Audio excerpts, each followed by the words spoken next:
ലാലേട്ടൻ ലോഹിതദാസ് സിബി മലയിൽ കൂട്ടുകെട്ടിൽ പിറന്ന കിരീടം എന്നല്ലേ മലയാളികൾക്കത് ഇപ്പോൾ മറക്കാനൊന്നും പറ്റാത്തൊരു സിനിമ. ഇന്നും ടി വിയിൽ വരുമ്പോൾ വീണ്ടും കണ്ടുകൊണ്ടിരിക്കുന്ന സിനിമ ഇനി ടി വിയിൽ കാണേണ്ട തിയേറ്ററുകളിൽ അത് റിലീസ് ചെയ്യുകയാണ്. ജൂലൈ 10 തിയേറ്ററുകളിലേക്ക് എത്തുമ്പോൾ ചിത്രത്തിൻ്റെ നിർമ്മാതാക്കളിൽ ഒരാളായ ദിനേശ് പണിക്കർ ആണ് ഇന്ന് നമ്മളോടൊപ്പം ചേരുന്നത് അതിഥിയായി. നമസ്കാരം ദിനേശ് ചേട്ടാ. നമസ്കാരം. നമസ്കാരം. കുറേ നാൾക്ക് ശേഷമാണ് നമ്മൾ രസമുണ്ട്. ശരിക്കും പറഞ്ഞാൽ എക്സൈറ്റഡ് ആയിട്ടിരിക്കുന്ന സമയമാണ്. അപ്പോൾ കിരീടത്തെ പറ്റി 2 വാക്ക് സംസാരിക്കാൻ കിട്ടുന്നത്. കിരീടത്തെ പറ്റി ഒരുപക്ഷെ ദിനേശ് ചേട്ടൻ പറഞ്ഞതിനേക്കുള്ളും മലയാളികൾ പറഞ്ഞു തരും. തീർച്ചയായിട്ടും സിനിമയല്ലേ കിരീടം എന്ന് വെച്ചാൽ 37 വർഷം കഴിയുമ്പോഴും ആൾക്കാരുടെ മനസ്സിൽ ഇപ്പോഴും കിരീടത്തിലെ ഓരോ ഡയലോഗ് വരെ മനസ്സിൽ കിടപ്പുണ്ട്. ഇപ്പം എസ്പെഷ്യലി അവസാനം അച്ഛനട പറയണ എന്ന് പറയുന്ന ഡയലോഗ് എല്ലാവരുടെയും മനസ്സിൽ ഇന്നുമുണ്ട്. ഇന്നത്തെ ന്യൂ ജനറേഷൻ അവർ പലരും സിനിമ കണ്ടിട്ടില്ല. പലർക്കത് മോഹൻലാൽ അല്ലേ എന്നൊക്കെ ചോദിക്കുന്നല്ലാതെ അവർ ആ ഒരു പടത്തിലേക്ക് എത്തി നോക്കിയിട്ടില്ല, കണ്ടിട്ടില്ല. അതുകൊണ്ട് നമ്മൾ ഒരു ചിന്ത എന്താണെന്ന് വെച്ച് കഴിഞ്ഞാൽ, ഈ സിനിമ റിലീസ് ചെയ്ത് കഴിഞ്ഞാൽ എസ്പെഷ്യലി ഡിജിറ്റൽ ക്വാളിറ്റിയിലാണ് കാണിക്കുന്നത്, രണ്ടാമത് ഡോൾബി അറ്റ്മോസ്ഫിയറിലാണ് വരുന്നത്. അപ്പോൾ ഇതെല്ലാം കൂടെ സൗണ്ട് സിസ്റ്റമൊക്കെ വരുമ്പോഴേക്കും ശരിക്കും പറഞ്ഞാൽ ആ പടത്തിൻ്റെ എഫക്റ്റ് ഒരു 100% വീണ്ടും കൂടും. ആൾക്കാർക്ക് അത് ഒന്നാമത് ആ ഒരു സിറ്റുവേഷൻ തന്നെ പലപ്പോഴും ഭയങ്കര സെൻറ്റിമെൻറ്റ്സ് ഉണ്ട്, അതിന് ആക്ഷനുണ്ട്, ഇനി പല ആ തുടക്കമൊക്കെ നല്ല ഹ്യൂമറുണ്ട്, കുടുംബപരമായിട്ടുള്ള ഒരു നല്ല ടച്ചുണ്ട്. ഇതെല്ലാം ശരിക്കും ഹൈലൈറ്റ് ചെയ്ത് വരും. മാത്രമല്ല ദിനേശ്, റിലീസ് ചെയ്യപ്പെട്ട സിനിമകൾ നമ്മൾ നോക്കുകയാണെങ്കിൽ മോഹൻലാൽ പടങ്ങൾക്ക് ഒരു പ്രത്യേക ഫാൻ ബേസ് ഉണ്ടായിട്ടുണ്ട്. ഞാൻ കണക്കുകൾ വെച്ച് സംസാരിക്കുന്നത്. ഇപ്പോൾ മോഹൻലാൽ സിനിമകൾ റിലീസ് ചെയ്യുമ്പോൾ അത് ആരാധകർ കൂടുതൽ കാണുക, അത് ഏറ്റെടുക്കുക, തിയേറ്ററിൽ വന്ന് തന്നെ കാണുക, അതനുസരിച്ച് കളക്ഷൻ ഉണ്ടാക്കുക എന്നുള്ളൊരു സംഭവമൊക്കെ ഉണ്ടായിട്ടുണ്ട്. ഇപ്പം മുന്നേ റിലീസ് ചെയ്ത് പല എന്റർടൈൻമെന്റ് പടങ്ങൾ ഉൾപ്പെടെ. ചരിത്രം അങ്ങനെയാണ്. നമ്മൾ നോക്കുകയാണെങ്കിൽ മോഹൻലാൽ ഫിലിംസിനാണ് ഇപ്പോൾ റീ-റിലീസിൽ ഏറ്റവും കൂടുതൽ മാർക്കറ്റ് ഉള്ളത്. അതിപ്പോൾ ചോട്ടാമുമ്പ് തൊട്ട് ദേവദൂതനായാലും അതേ രീതിയിലാണ് പോകുന്നത്. അത് ഈ കിരീടം റിലീസ് ചെയ്യാനുള്ളൊരു കാരണം ആയി മാറിയിട്ടുണ്ട്. ആണ്, തീർച്ചയായിട്ടും ആണ്. കാരണം എന്ന് വെച്ചാൽ റിലീസിൻ്റെ ഒരു മെയിൻ ഒരു ഘടകം എന്ന് പറയുന്നത് ആൾക്കാർ അത് കാണുമോ, അക്സെപ്റ്റ് ചെയ്യുമോ എന്നുള്ളൊരു കണക്കൂട്ടലുണ്ട്. ഇപ്പം ഇത്രയും വർഷം കഴിഞ്ഞ് ആ സിനിമയ്ക്ക് ഇന്നും ഒരു ഡിമാൻഡുണ്ട്, അല്ലെങ്കിൽ ഒരു ചർച്ചാ വിഷയമാണ് എന്ന് പറയുന്നതിൽ തന്നെ വലിയ കാര്യമാണ്. കാരണം നമ്മൾ എവിടെ ചെല്ലുമ്പോഴും നമ്മൾ കിരീടത്തിൻ്റെ പ്രൊഡ്യൂസറാന്ന് പറയുമ്പോൾ ആൾക്കാരുടെ മുഖം മാറുന്നത് കാണാം. അയ്യോ, ഞങ്ങൾക്ക് കിട്ടിയ ഏറ്റവും വലിയ ഭാഗ്യമാണെന്നൊക്കെ പറഞ്ഞ് ഓരോരുത്തർ തിരിച്ച് പറയുമ്പോൾ ആണ് നമുക്ക് ആ പടത്തിൻ്റെ വാല്യൂ മനസ്സിലാവുന്നത്. അപ്പോൾ ഇന്നും ആ പടം ആൾക്കാർ കാണാൻ ആഗ്രഹിക്കുന്നു. അത് വീണ്ടും ഇത്രയും സജ്ജീകരണങ്ങളോടുകൂടി തിയേറ്ററിൽ കാണുമ്പോൾ അതിൻ്റെ ഒരു സുഖം വേറെയായിരിക്കും. ചുമ്മാ ഒരു കൗതുകം കൊണ്ട് ചോദിക്കുക, അന്ന് ഷൂട്ട് ചെയ്യുന്ന സമയത്ത് നമ്മൾ എടുക്കുന്ന ഒരു ഐക്കോണിക് ക്ലാസിക് ആണെന്നൊരു തോന്നൽ എപ്പോഴെങ്കിലും ഉണ്ടായിട്ടുണ്ട്? ക്ലാസിക് അല്ലെങ്കിൽ ഐക്കോണിക് എന്നുള്ള വാക്കുകളൊന്നും ഞാൻ ഉപയോഗിക്കില്ല. പക്ഷേ നല്ല സിനിമയായിരിക്കും. കാരണം അതൊരു നല്ല കഥയാണ്, വെൽ റിട്ടൺ സ്ക്രിപ്റ്റാണ്, വെൽ ഇനാക്റ്റഡ് മൂവിയാണ്. കാരണം ഏത് മേഖല നോക്കിയാലും ശരി, എല്ലാവരും നന്നായിട്ട് അഭിനയിച്ചൊരു movie, well directed, well picturised. പിന്നെ അതിനകത്ത് ഒറ്റ പാട്ടേ ഉള്ളെങ്കിലും ആ ഒറ്റ പാട്ട് മതി ആ പടത്തിലേക്ക്. ഇന്നും കണ്ണീർ പൂവെന്ന് പറഞ്ഞാൽ അറിയാത്ത ആരുമില്ല. അപ്പോൾ അങ്ങനെ ഏത് സെക്ഷൻ എടുത്താലും ശരി ആ പടത്തിന് അതിനൊരു ഹൈലൈറ്റ് ഉണ്ടായിരുന്നു. അതുകൊണ്ട് ഇന്ന് ശരിക്കും പറഞ്ഞാൽ അഭിമാനത്തോടെ എവിടെയും ഞെളിഞ്ഞ് ഞാൻ കിരീടത്തിൻ്റെ പ്രൊഡ്യൂസറാണ് എന്ന് പറയാൻ പറ്റും. നമ്മൾ ഈ പ്രോജക്റ്റിലേക്ക് വരുന്നത് എങ്ങനെയാണ്? അതൊരു പഴയ ചരിത്രമാണത്. ശരിക്കും പറഞ്ഞാൽ ഞാൻ അന്നത്തെ കാലത്തൊരു കെൽട്രോണിലെ എക്സിക്യൂട്ടീവാണ്. കെൽട്രോണിലെ മാർക്കറ്റിംഗ് എക്സിക്യൂട്ടീവായിട്ട് ജോലി ചെയ്യുന്ന കാലം. അതുകൂടാതെ തന്നെ എനിക്ക് ചാനൽ 12 എന്ന് പറയുന്ന ഒരു വീഡിയോ സെൻ്ററുണ്ട്. ഒന്നല്ല, എനിക്കതിൻ്റെ 2 ബ്രാഞ്ചസ് കൂടി ഉണ്ടായിരുന്നു. ഇതുകൂടാതെ ഞാൻ കോപ്പിറൈറ്റ് ബിസിനസ്, രോഹിത് വീഡിയോ എന്ന് പറയുന്ന കോപ്പിറൈറ്റ് ബിസിനസ്, മലയാളത്തിൽ ആദ്യമായിട്ട് കോപ്പിറൈറ്റ് ഇറക്കിയത് ഞാനാണ്. വീഡിയോ ലൈബ്രറി ആദ്യം തുടങ്ങിയത് ഞാനാണ്. അങ്ങനെ കുറേ ഫസ്റ്റിൻ്റെ ഒരു എൻ്റെ പേര് എഴുതി വെക്കാമെങ്കിൽ അത് ദിനേശ് പണിക്കരാണ്. അപ്പം ഇതൊന്നും ഇന്നത്തെ ജനറേഷൻ ഇപ്പോഴും ഉണ്ട് മനസ്സിൽ. ഇന്നത്തെ ജനറേഷൻ ഇതൊന്നും അറിയില്ല. അപ്പോൾ അത് കഴിഞ്ഞിട്ട് അങ്ങനെ ഇരിക്കുമ്പോൾ സിനിമാക്കാരുമായിട്ടൊക്കെ നമുക്ക് നല്ല ബന്ധമാണ്. മോഹൻലാലുമായിട്ട് ബന്ധം എന്ന് പറയുന്നത് 1980 ഞാൻ ശരിക്കും പറഞ്ഞ ഒരു സിനിമയായിട്ട് ആദ്യം ബന്ധപ്പെട്ട് തുടങ്ങിയത് ആലപ്പുഴയിൽ വെച്ചിട്ടാണ്. ആലപ്പുഴയിൽ ഉദയ സ്റ്റുഡിയോന് തൊട്ടപ്പുറത്താണ് ഞാൻ താമസിച്ചിരുന്നത്. എൻ്റെ ഫാദർ അന്ന് എക്സൽ ഗ്ലാസിൻ്റെ MD ആണ്. അപ്പോൾ അന്ന് എക്സൽ ഗ്ലാസിൽ താമസിക്കുമ്പോൾ അതിൻ്റെ തൊട്ടടുത്ത് ഈ ഉദയ സ്റ്റുഡിയോ നടന്നു കയറാം, ഒരു ബൗണ്ടറി വാൾ പോലും ഇല്ല. കാരണം ഒരേ ഓണർഷിപ്പായിരുന്നത്, ഉദയ സ്റ്റുഡിയോ അവരുടെ തന്നെയായിരുന്നു. അപ്പോൾ അങ്ങനെ ഇരിക്കുന്ന സമയത്ത് അവിടെ കുറച്ച് ചെറിയ പ്രശ്നം വന്നിട്ട് അത് അന്ന് വൈൻഡപ്പ് ചെയ്ത് നിൽക്കുന്ന അവസ്ഥയാണ്. ക്ലോസ്ഡാണ് ഈ ഉദയ സ്റ്റുഡിയോ. അവിടെ എൻ്റെ ഫാദർ വന്ന ഉടനെ തന്നെ അനാഥമായി കിടക്കുന്ന ഈ സ്റ്റുഡിയോ കണ്ട ഫാദർ ഒരു സജഷൻ പറഞ്ഞു, അല്ല ബോബച്ച, അപ്പോൾ ബോബൻ കുഞ്ചാക്കോ ആണല്ലോ അതിൻ്റെ, കുഞ്ചാക്കോ ബോബൻ്റെ അച്ഛൻ. അപ്പോൾ അദ്ദേഹത്തിനോട് പറഞ്ഞു, എന്താ ഇതിങ്ങനെ അടച്ചിട്ടിരിക്കുന്നത്, ഇത്രയും വലിയ പ്രസ്ഥാനമല്ലേ? അപ്പോൾ പറഞ്ഞു, ചെറിയൊരു ലീഗൽ ഇഷ്യൂ ഉണ്ട്, അത് നമുക്കൊന്ന് സോൾവ് ചെയ്താൽ പറ്റും. എന്നാൽ അവരെ വിളിക്കൂ, ഞാൻ സോൾവ് ചെയ്ത് തരാം എന്ന് പറഞ്ഞു. എൻ്റെ ഫാദർ ഇടപെട്ട് 2 പാർട്ടീസിനെ ഇരുത്തി ആ പ്രസ്ഥാനം തുറക്കിച്ചു. അപ്പോൾ അന്നത്തെ 1980 അന്നത്തെ കാലത്ത് ആദ്യത്തെ അന്ന് ഈ റീ ഓപ്പണിങ്ങിൻ്റെ പാലാട്ട് കുഞ്ഞിക്കണ്ണൻ എന്ന് പറഞ്ഞ പടമാണ് ആദ്യമായിട്ട് ചെയ്യുന്നത്. അന്ന് നസീർ സാറൊക്കെ വരുന്നു, ഞാനൊക്കെ ഇങ്ങനെ സ്വപ്നം കണ്ടതുപോലെയായിപ്പോയി. കാരണം നസീർ സാറിനെയൊക്കെ നേരിട്ട് കാണുക കിട്ടുക എന്ന് പറയുന്നത്. അപ്പോൾ എന്നെ ജി കെ പിള്ള, ഉമ്മറിക്ക, അങ്ങനെ ബഹദൂർ ഭായ്, അങ്ങനെയുള്ള എല്ലാവരും ഫ്രണ്ടിൽ വന്നിങ്ങനെ നിൽക്കുകയാണ്. നമ്മൾ സ്ക്രീനിൽ മാത്രം കണ്ടിട്ടുള്ള ആൾക്കാർ. ഞാൻ വേറെ ലോകത്തായിപ്പോയി. അങ്ങനെ ഞാനൊരു സിനിമയായിട്ട് ബന്ധം അവിടെ സ്റ്റാർട്ട് ചെയ്യുന്നു. അത് കഴിഞ്ഞിട്ട് പിന്നെ അപ്പം നോക്കുമ്പോഴാണ് അതിനകത്ത് അത് കഴിഞ്ഞിട്ട് ഇമ്മീഡിയറ്റ്ലി അടുത്ത വർഷമായി കഴിഞ്ഞ് ഇവരുടെ അടുത്ത പടം അവർ പ്ലാൻ ചെയ്യുന്നു. ഫാസിലാണ് ഡയറക്ടർ. അപ്പോഴേക്കും ഫാസിലിൻ്റെ മഞ്ഞിൽ വിരിഞ്ഞ പൂക്കൾ റിലീസ് ചെയ്യാനുള്ള ഒരു പരിപാടിയൊക്കെ ആയിട്ട് നിൽക്കുന്നേ ഉള്ളൂ. ഈ പറഞ്ഞ മോഹൻലാൽ അതിന് മുമ്പ് അവിടെ വന്നു മോഹൻലാൽ ഒരു ചെറിയൊരു വില്ലൻ വേഷത്തിൽ സഞ്ചാരി എന്ന് പറഞ്ഞൊരു പടത്തിൽ അഭിനയിച്ചിട്ടുണ്ടായിരുന്നു. അപ്പോൾ ആ സഞ്ചാരിയിൽ വന്ന മോഹൻലാലിനെ കണ്ടു, പരിചയപ്പെട്ടു.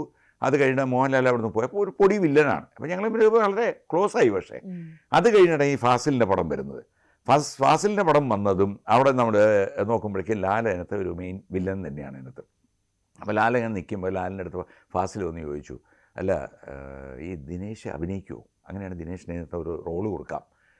അപ്പോൾ നോക്കിയപ്പോൾ മനസ്സിനകത്ത് ആഗ്രഹം ഉണ്ടെങ്കിൽ ഈ ക്യാമറ ഒക്കെ ഫേസ് ചെയ്യുന്ന കാര്യമൊക്കെ ആലോചിക്കുമ്പോൾ ഒരു പേടിയും കൂടെ വരുന്നുണ്ട്. അങ്ങനെ ധൈര്യമായിട്ട് ഈ പറഞ്ഞ ലാൽ എനിക്ക് ധൈര്യം തന്ന് ഞാനങ്ങനെ ക്യാമറയുടെ മുമ്പിൽ പോയി ഫേസ് ചെയ്ത് ആ ഒരു ധന്യ എന്ന് പറഞ്ഞ പടത്തിൽ ഞാൻ ആദ്യമായിട്ട് സിനിമയിൽ അഭിനയിക്കുകയാണ്. അതും യേശുദാസ് പാടിയ ഒരു പാട്ട് ചുണ്ടറക്കിക്കൊണ്ട് പാടിക്കൊണ്ട് ഡാൻസ് ചെയ്ത് എന്നെ കൊണ്ട് ഒട്ടും മഴകാത്താണ് ഡാൻസ്.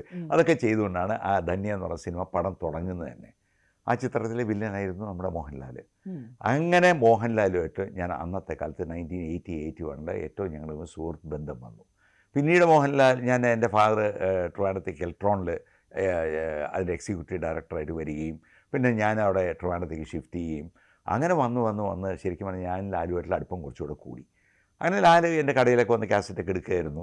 അപ്പോഴേക്കും ലാലൊക്കെ വളർന്ന വലിയ ആളായി ശരിക്കും പറഞ്ഞു കഴിഞ്ഞാൽ. നമുക്ക് അഭിമാനത്തോടെ ലാൽ, എൻ്റെ ലാൽ എന്ന് പറയുന്ന ഒരു അവസ്ഥയിലോട്ട് എത്തി. അങ്ങനെ ഇതുപോലെയാണ് ഈ ഉണ്ണി എന്ന് പറയുന്ന എൻ്റെ സുഹൃത്ത് കൃഷ്ണകുമാർ. അന്ന് കൃഷ്ണകുമാർ ഉണ്ണിയുള്ളൂ, കിരീട ഉണ്ണി ആയിട്ടില്ല.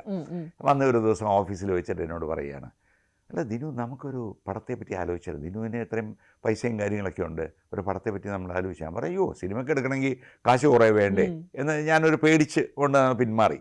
അപ്പോൾ പുള്ളി പറഞ്ഞു, അത് വേണ്ട, നമുക്കിത് ലാലിൻ്റെയൊക്കെ ഡേറ്റ് ഉണ്ടെങ്കിൽ നമുക്ക് ഔട്ട്റൈറ്റ് ഇത് കൊടുക്കാൻ പറ്റും, നമുക്കതിനെപ്പറ്റി സംസാരിക്കാം. അപ്പോൾ അതിന് ബിസിനസ് വശങ്ങൾ കുറച്ചുകൂടി എന്നെ കാട്ടിൽ പുള്ളിക്ക് വശമുണ്ടായിരുന്നു.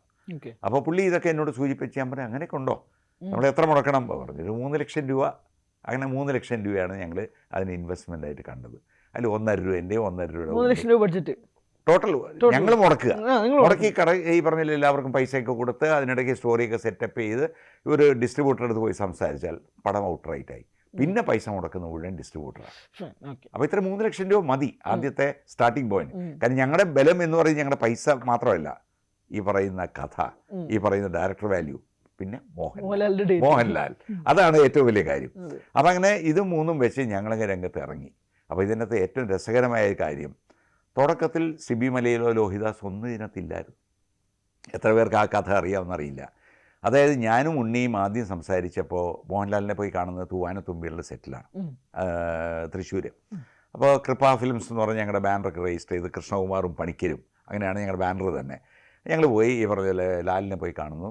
കണ്ടു കഴിയുമ്പോൾ ലാലിനോട് പറയുമ്പോൾ ലാൽ പറഞ്ഞു, ഞാനിപ്പോൾ 14 പടം പെൻഡിങ് കിടക്കുകയാണ്, അപ്പോൾ അതൊക്കെ കഴിഞ്ഞേ നമുക്ക് ആലോചിക്കാൻ പറ്റുള്ളൂ എന്ന് പറഞ്ഞു. ഞങ്ങൾ പറഞ്ഞു കുഴപ്പമില്ല, അത് കഴിഞ്ഞിട്ട് മതി, അപ്പോൾ 2 വർഷത്തോളം കഴിയും നമുക്കറിയാം, എന്നാൽ പോലും നമുക്കത് മതി. അങ്ങനെ ആ ഒരു പുള്ളിക്ക് അവിടെ തന്നെ അഡ്വാൻസ് കൊടുക്കുന്നു. ആ അഡ്വാൻസ് കുറച്ച് കഴിഞ്ഞാൽ പുള്ളി പറഞ്ഞു, ഇത് നിങ്ങൾ തിരിച്ച് കൈ വെച്ചോ, വീട്ടിൽ പോയി ഇത് അമ്മയുടെ കയ്യിൽ ഏൽപ്പിച്ച. ഞങ്ങൾ ട്രിവാൻഡ്രത്തേക്കല്ലേ പോകുന്നത്, അല്ലെങ്കിൽ കാശ് അവിടെ ഇരുന്ന് പോകുമല്ലോ. നേരെ ഈ പറഞ്ഞല്ലോ അത് അമ്മയ്ക്ക് കൊണ്ടേ കൊടുക്കുന്നു. അങ്ങനെയാണ് ശരിക്കും ഒരു പടത്തിൻ്റെ തുടക്കം സ്റ്റാർട്ട് ചെയ്യുന്നത്. അവിടെ ഞങ്ങളുടെ ലിസ്റ്റിൽ ശരിക്കും പറഞ്ഞാൽ സിബി മലയിൽ 3ാമത്തെ സ്ഥാനത്തിലാണ് വെച്ചിരുന്നത്. ആദ്യം പ്രിയദർശനുണ്ട്, വേണുനാഗവള്ളിയുണ്ട്, അത് കഴിഞ്ഞിട്ട് ഇങ്ങനെയാണ് നിങ്ങൾ പേര് പറഞ്ഞത് തന്നെ. അപ്പോൾ അത് നമ്മൾ ഉറപ്പിച്ചിട്ടില്ല ആരുടെ ഡയറക്ടർ, ലാലിൻ്റെ ഇഷ്ടം പോലെ നമുക്ക് ചെയ്യാം. പിന്നെ നോക്കിയപ്പോഴേക്കും ഉണ്ണിയുടെ വൈഫിൻ്റെ ഒരു കസിനാണ് ഈ വേണുനാഗവള്ളി. അപ്പോൾ നമുക്ക് വേണുനാഗവള്ളിയായിട്ട് കുറച്ചുകൂടെ പെട്ടെന്നൊരു അപ്രോച്ച് ഉണ്ട്, ട്രിവാൻഡ്രത്ത് തന്നെയുണ്ട് പുള്ളി.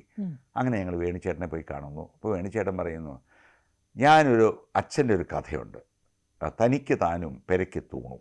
ഇതാണ് അച്ഛൻ്റെ കഥ. ഒരു കുട്ടനാട്ടിൽ ഷൂട്ട് ചെയ്യാൻ പറ്റുന്നൊരു പടമാണ്, നമുക്ക് അത് വെച്ചങ്ങ് തുടങ്ങാം. അച്ഛനെ നിങ്ങൾ ഒന്ന് പോയി കാണാൻ പറഞ്ഞു. അങ്ങനെ അച്ഛനെ കണ്ടു. അദ്ദേഹം കഥ നമുക്ക് തരാമെന്ന് പറയുന്നു. പിന്നെ വേണിച്ചേട്ടനായിട്ടാണ് ഞങ്ങൾ ഡീലിങ്സ് മുഴുവൻ. വേണിച്ചേട്ടൻ ഞങ്ങളുടെ ഓഫീസ് ഇനോഗ്രേഷനൊക്കെ വരുന്നു, എല്ലാം കഴിഞ്ഞു, നമ്മുടെ ഇതെല്ലാം തുടങ്ങാൻ. ശരിക്കും പറയാം, വേണിച്ചേട്ടനെ വെച്ച് തുടങ്ങാൻ വേണ്ടി ഇരിക്കുകയാണ് നമ്മൾ പടം. അപ്പോഴാണ് വേണിച്ചേട്ടൻ്റെ ഈ സാമ്പത്തിക പറ്റി ഞാൻ സംസാരിച്ചിട്ടില്ലായിരുന്നു. കാരണം ഉണ്ണിയുടെ ബന്ധുവല്ലേ, ഉണ്ണി എൻ്റെ അടുത്ത് കുറേ കാര്യങ്ങളൊക്കെ പറഞ്ഞിരുന്നു. ഈ പറഞ്ഞല്ലേ എൻ്റെ ബന്ധുവാണ്, എൻ്റെ വൈഫിൻ്റെ ബന്ധുവല്ലേ, അപ്പോൾ ഞാൻ പറഞ്ഞോളാം. പുള്ളി പറഞ്ഞ കണക്കല്ല ശരിക്കും പറഞ്ഞാൽ വേണിച്ചേട്ടൻ പറഞ്ഞത്. വേണിച്ചേട്ടൻ കുറേ പൈസ കൂടുതലാണ് ഡിമാൻഡ് ചെയ്തത്. അത് കേട്ടപ്പോൾ ഉണ്ണിയും ഞെട്ടി, ഞാനും ഞെട്ടി. അത് കഴിഞ്ഞപ്പോഴേക്കും ഞങ്ങളുടെ തീരുമാനത്തിൽ മാറ്റം വരുത്തേണ്ടി വന്നു. ബന്ധം കാരണം പൈസ ഒന്നും കുറച്ച് തന്നില്ല. പൈസ ഇല്ല. അല്ല, വേണിച്ചേട്ടൻ പറഞ്ഞത് ന്യായമായിരുന്നു. കാരണം അന്ന് പുള്ളിയുടെ പേരിൽ സർവകലാശാല ഓടി നിൽക്കുന്ന സമയമാണ്. അപ്പോൾ നാച്ചുറലി പുള്ളിയുടെ ഡിമാൻഡ് ഉണ്ടായിരുന്നു. പക്ഷേ ഉണ്ണിയുടെ പ്രതീക്ഷ തെറ്റി എന്നുള്ളതാണ്. ഇപ്പം ഞാനൊരു ഇടപെട്ടിട്ടില്ലായിരുന്നു. അപ്പോൾ ഉണ്ണി പറഞ്ഞു, അങ്ങനെയാണ് നമുക്കൊരു പണി ചെയ്യാം, നമുക്ക് മാറ്റി ചിന്തിക്കാം. അങ്ങനെയാണ് ഞങ്ങൾ നേരെ സിബി മലയിലിൻ്റെ ഒരു കാര്യത്തെപ്പറ്റി. അപ്പോൾ സിബിയെ എനിക്ക് നേരിട്ടറിയാം. ഞാൻ ആലപ്പുഴ ഉണ്ടായിരുന്ന കാലം മുതലേ സിബി ആലപ്പുഴക്കാരനാണ് ആ കാലഘട്ടത്തിൽ. അപ്പോൾ അങ്ങനെ സിബിയായിട്ടുള്ളൊരു ബന്ധം എനിക്കും ഉണ്ട്, ഉണ്ണിക്കും ഉണ്ട്. ഞങ്ങൾ രണ്ടുപേരും കൂടെ സിബിയായിട്ട് സംസാരിക്കുന്നു. സിബി പറയുന്നത് നമ്മൾ നല്ലൊരു എഴുത്തുകാരൻ എൻ്റെ മനസ്സിലുള്ളത്, എൻ്റെ കഴിഞ്ഞ 2 പടങ്ങൾ എഴുതിയ ആളാണ്, ലോഹിദാസാണ്. അങ്ങനെ ലോഹിയുടെ ഒരു സാധനമുണ്ട്, ഒരു ത്രെഡുണ്ട്. ഞാൻ ഈ കിരീടത്തിൻ്റെ ക്രെഡിറ്റ് കൊടുക്കുമ്പോൾ ആദ്യം ക്രെഡിറ്റ് കൊടുക്കുന്നത് ഈ പറഞ്ഞ ലോഹിദാസിനെക്കാട്ടിലും കൂടുതൽ ക്രെഡിറ്റ് കൊടുക്കുന്നത് സിബിക്കാണ്. കാരണം ഈ ഒരു കഥയിൽ ഒരു കാമ്പുണ്ട്, ഒരു കഴമ്പുണ്ട്, അല്ലെങ്കിൽ ഇത് സിനിമയാക്കാൻ പറ്റിയതാണെന്നൊരു തോന്നിയത് സിബിക്കാണ്. സിബിയാണത് കേട്ടപ്പോൾ പറഞ്ഞത്, നമുക്ക് അങ്ങനെ ഒരു കഥയുണ്ട്, നിങ്ങളുടെ തോന്നുന്ന കഥ പറയും. അങ്ങനെ ലോഹിയെ ആദ്യമായിട്ട് ട്രിവാൻഡ്രത്തേക്ക് വരുത്തുന്നു. അവിടെ ഞങ്ങളുടെ കഥ പറയുന്നു. കഥ പുള്ളി ഇത്രേ പറയുന്നുള്ളൂ. ഒരു ബാക്ക്ഗ്രൗണ്ടിൽ ഞങ്ങളുടെ ഒരു സംഭവം നടന്നു നാട്ടിൽ, ചാലക്കുടിയിൽ. പുള്ളി ചാലക്കുടിക്കാരനാണ്. അവിടെ ഇങ്ങനെ ഒരു സംഭവം നടന്നു. അത് കഴിഞ്ഞൊരു സിറ്റുവേഷനിൽ ഒരാൾ ഈ പറയുന്ന ഒരു വലിയ ഗുണ്ടയാണ് അടിച്ചിട്ടിരിക്കുന്നത്. ഇട്ട് കഴിയുമ്പോഴാണ് പുള്ളി മനസ്സിലാക്കുന്നത് ഗുണ്ടയാണ് താഴെ വീണെന്നുള്ളത്. അതും ഈ പറയുന്ന ഒരു അവസ്ഥയിൽ പിന്നീട് പുള്ളി അവിടെ ഒരു ഗുണ്ടയായിട്ട് പുള്ളിയെ വാഴപ്പെടുന്നതും ആ ഒരു അവസ്ഥയിൽ ഒരു മനുഷ്യനെ വരാവുന്ന ബുദ്ധിമുട്ടുകളും വിഷമങ്ങളും ആണ്. അയാൾ ബേസിക്കലി അയാൾ ഗുണ്ടയല്ല. അപ്പോൾ ഇതിനകത്ത് നമ്മൾ നോക്കിയപ്പോഴേക്കും ആക്ഷനും ഉണ്ട്, ഇതിനകത്ത് ഈ പറഞ്ഞ സെൻറ്റിമെൻറ്റ്സും ഉണ്ട്. അതിനകത്ത് കുറച്ച് ഫാമിലി ഒരു സെൻറ്റിമെൻറ്റ്സ് കൂടി ചേർത്താൽ ഇതൊരു നല്ല കഥയായിരിക്കുന്നത് ഞങ്ങൾക്കും തോന്നി. അപ്പോൾ നമ്മുടെ ഒരു കോമൺ സെൻസ് വെച്ച് അത് നന്നാകും തോന്നിയുകൊണ്ട് ഞങ്ങൾ രണ്ടുപേരും ഓക്കെ പറഞ്ഞു.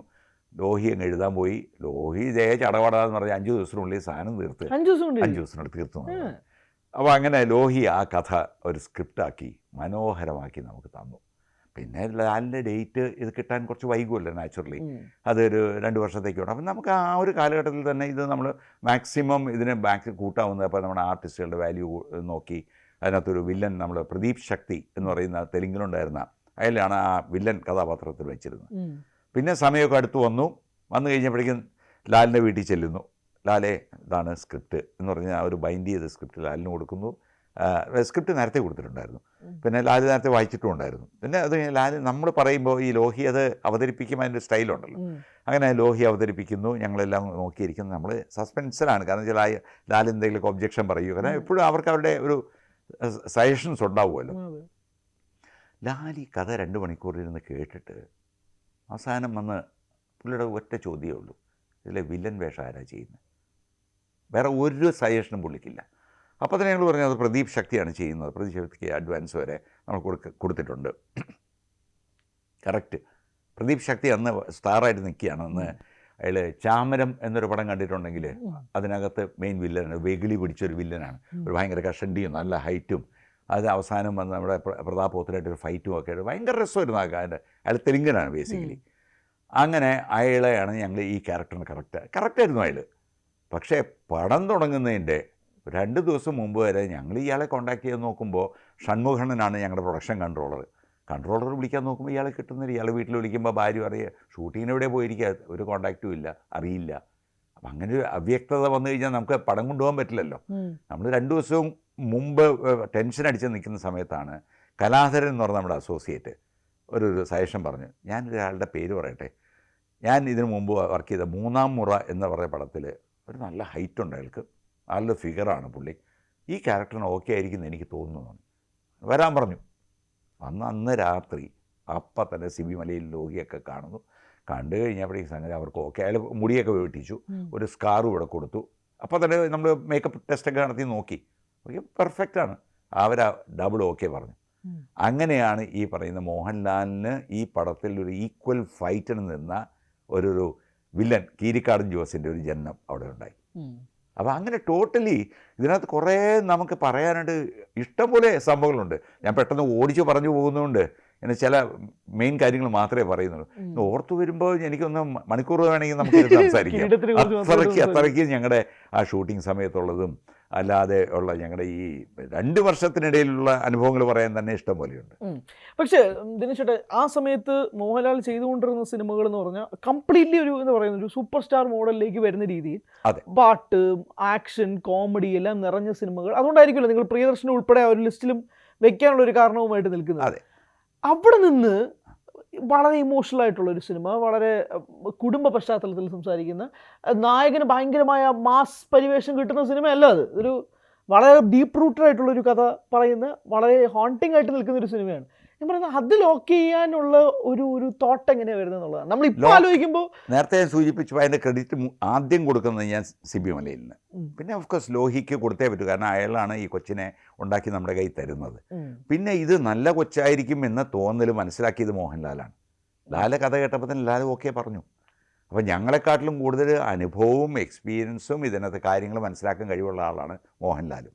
അപ്പോൾ ലാൽ ഇത് കേട്ടപ്പോൾ തന്നെ ലാലിൻ്റെ ആ സ്പാർക്ക് അദ്ദേഹത്തിന് മനസ്സിലായി ഇതൊരു നല്ല സംഭവമായിരിക്കും.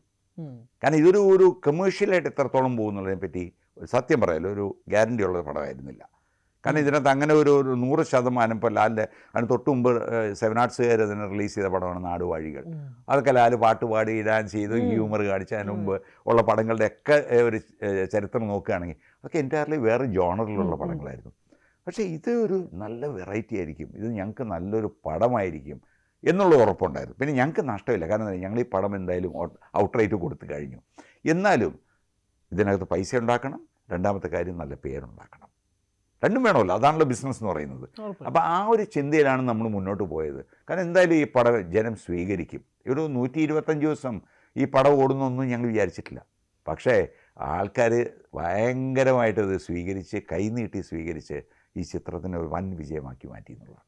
ചുമ്മാ ഒരു കൗതുകം കൊണ്ട് ചോദിക്കുകയാണ്, തിയേറ്ററിൽ ഇറങ്ങി ആദ്യ ദിവസത്തിൽ ഇതിൽ പ്രതികരണം വല്ലതും ഓർമ്മയുണ്ടോ പ്രേക്ഷകരുടെ ഭാഗത്തുനിന്ന്? അല്ലെങ്കിൽ എൻ്റെ ഓർമ്മ ശരിയാണെങ്കിൽ, കാരണം ഇപ്പോൾ ഇത്രയും വർഷം കഴിഞ്ഞു, 37 വർഷം കഴിഞ്ഞു, ഫസ്റ്റ് ഡേ തന്നെ ഈ പടം കാണാനായിട്ട് ഇദ്ദേഹം ഉണ്ടായി, ശ്രീനിവാസനുണ്ടായിരുന്നു.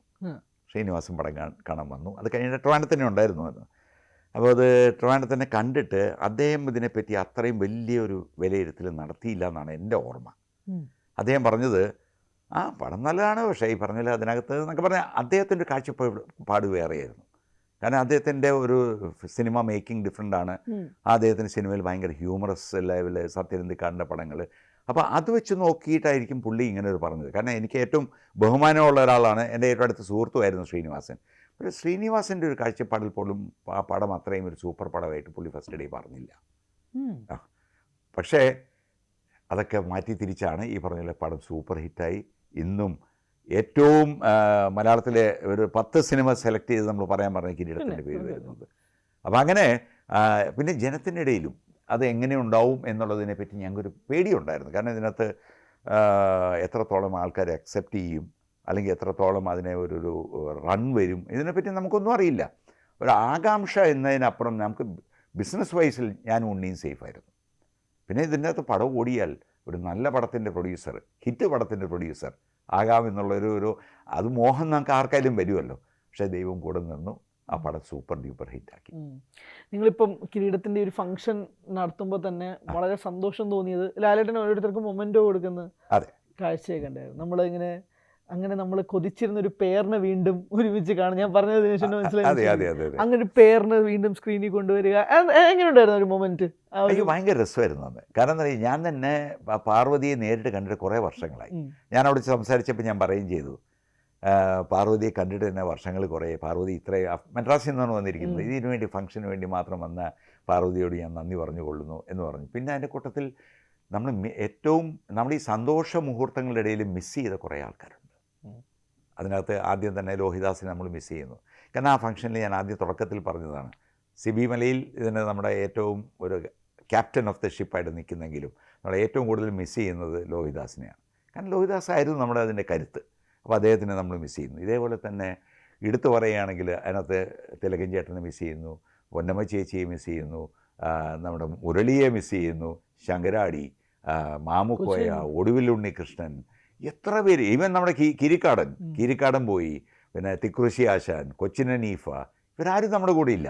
അപ്പോൾ അതിനകത്തൊരു മെജോറിറ്റി ആൾക്കാർ ശരിക്കും ആർട്ടിസ്റ്റുകൾ പോയി. പക്ഷേ ആ വിടവ് നികത്താനായിട്ട് 2 പേര്, ഒന്ന് ജഗദീഷും പിന്നെ ഒന്ന് മണിയമ്പിള്ള രാജുവും, ഇവർ 2 പേരും അരങ്ങ് തകർത്തു എന്നുള്ളത്. അന്ന് 2 പേരും കൂടെ ഭയങ്കര തമാശയൊക്കെ പറഞ്ഞ് ഇവരുടെ ഈ തമാശയെല്ലാം വന്നപ്പോൾ ലാല് ഈ പറഞ്ഞാൽ അവിടെ വന്ന് കഴിയുമ്പോൾ ലാല് വേറൊരു മനുഷ്യനായിട്ട് മാറി. ലാല് ഭയങ്കര തമാശ പറഞ്ഞു തുടങ്ങി.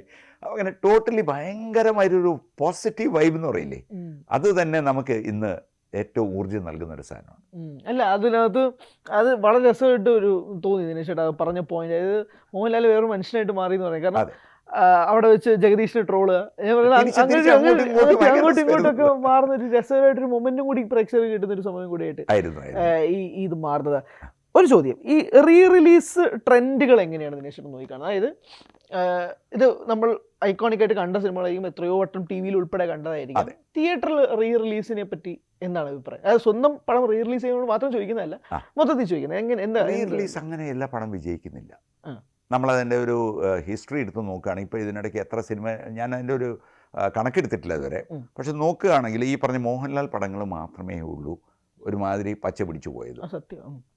ബാക്കി മമ്മൂക്ക ഞാൻ ഏറ്റവും ഹൈ റെസ്പെക്റ്റ് കൊടുക്കുന്ന ആളെ, ഞാൻ മമ്മൂക്ക വെച്ചൊരു സ്റ്റാലിൻ ശിവദാസ് ഒരു ചിത്രം വരെ നിർമ്മിച്ച ആളാണ്, ഏറ്റവും ബഹുമാനത്തിൽ കാണുന്നൊരു വ്യക്തിയാണ്. പക്ഷേ അദ്ദേഹത്തിൻ്റെ പടത്തിന് ഈ പറയുന്ന റീ റിലീസിന് ഒരു മാർക്കറ്റ് കുറച്ച് കുറവാണ്.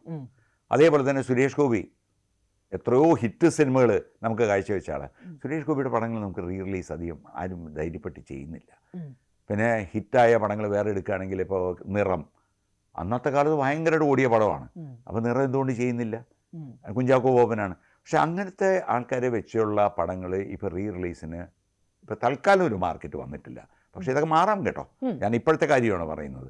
ഇപ്പോൾ മോഹൻലാൽ തന്നെയാണ്, പുതിയ പടമാണെങ്കിലും പഴയ പടമാണെങ്കിലും ഒക്കെ സൂപ്പർ സ്റ്റാർ മോഹൻലാൽ തന്നെയാണ്. സത്യം. ഇപ്പം ഞാൻ പറയുന്നത് 2025 മാത്രമായിട്ട് 2025ഉം 2026 പകുതിയും കൂടെ ഏകദേശം 700 കോടിയോളം രൂപയാണ് മലയാള സിനിമ ബോക്സ് ഓഫീസിലേക്ക് മോഹൻലാൽ സിനിമകൾ മാത്രം കോൺട്രിബ്യൂട്ട് ചെയ്തേക്കുന്നത്. ഞാൻ പറയുന്ന ഒരു ഇൻഡസ്ട്രിക്ക്, ഒരു മനുഷ്യൻ ഉണ്ടാക്കുന്ന ഒരു ഗ്രോത്തിനെ കുറിച്ച് ഞാൻ സംസാരിക്കുകയാണ്. ഇത് ഇപ്പോൾ തുടരുവായാലും എംപുരാനായാലും ഞാൻ പറയുന്നത് ഇതുപോലത്തുള്ള സിനിമകൾ നമ്മുടെ ഇൻഡസ്ട്രി നിലനിൽക്കാനും ഇൻഡസ്ട്രിയുടെ ഹിറ്റ് റേഷ്യോസിന് മാത്രമല്ലാതെ ഒരു സിനിമയുടെ ബഡ്ജറ്റിനേക്കാൾ എത്രമാത്രം നമുക്ക്, എനിക്കൊന്ന് ഏറ്റവും കൂടുതൽ തിയേറ്റേഴ്സ് പിടിച്ചു നിന്നത് മോഹൻലാൽ പടങ്ങളുകൊണ്ടാണ്.